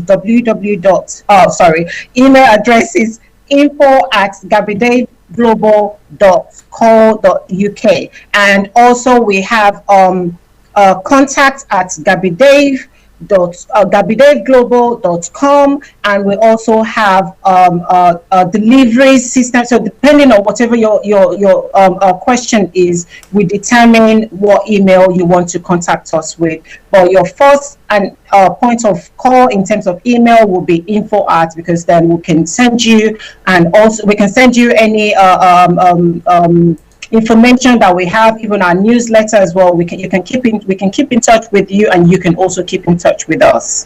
Wow.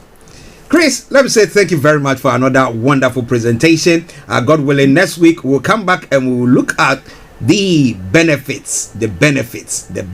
But as you said, if you want to, I mean, we know that you are listening to us and you are trading on the African platform, but you want a worldwide exposure, Gabby Dave is the place to be. Chris, let me say thank you very much and have a wonderful day. Thank you.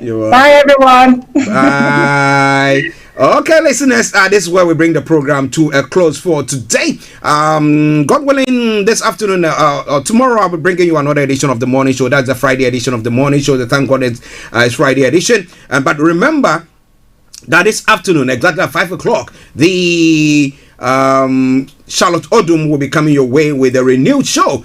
With the renewed show with Charlotte Odum will be coming your way, and they are looking at Vision on Board. She'll be having as a guest Her Excellency Ambassador Apostle Listen, Michelle Berker, Prophet Yinka Olayide, and will be hosted by Charlotte Odum. And then after that, we'll be bringing you BB Means Business by BB Clement.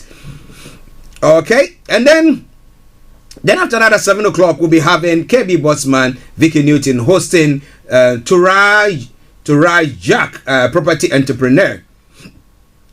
And they'll be looking at bad debts to property. Mogo in 2 years. Make a date with them this evening. So these are programs that will be coming your way today. And on that note, let me say thank you very much. Thank you very much for joining us once again. It's been a pleasure coming your way. Until I come your way tomorrow, once again, I say have a top of the day and bye-bye for now. You'll be enjoying some music after this commercial break. Stay tuned. On time. We are inviting all Black-owned businesses to trade on our platform because we strongly believe Africans have a unique brand the customer would appreciate globally. So get in touch today and let us make your product and business go far. Here are some of the benefits of using Gabby Dave Global. User-friendly platform, track your shipment, online support, transparent process, multiple SKUs, multiple products, a platform that encourages manufacturers as well as traders. Our marketing and PR interventions amplifies yours. Organized products and categories for easy access and navigation. Access to global community, especially within UK and Europe.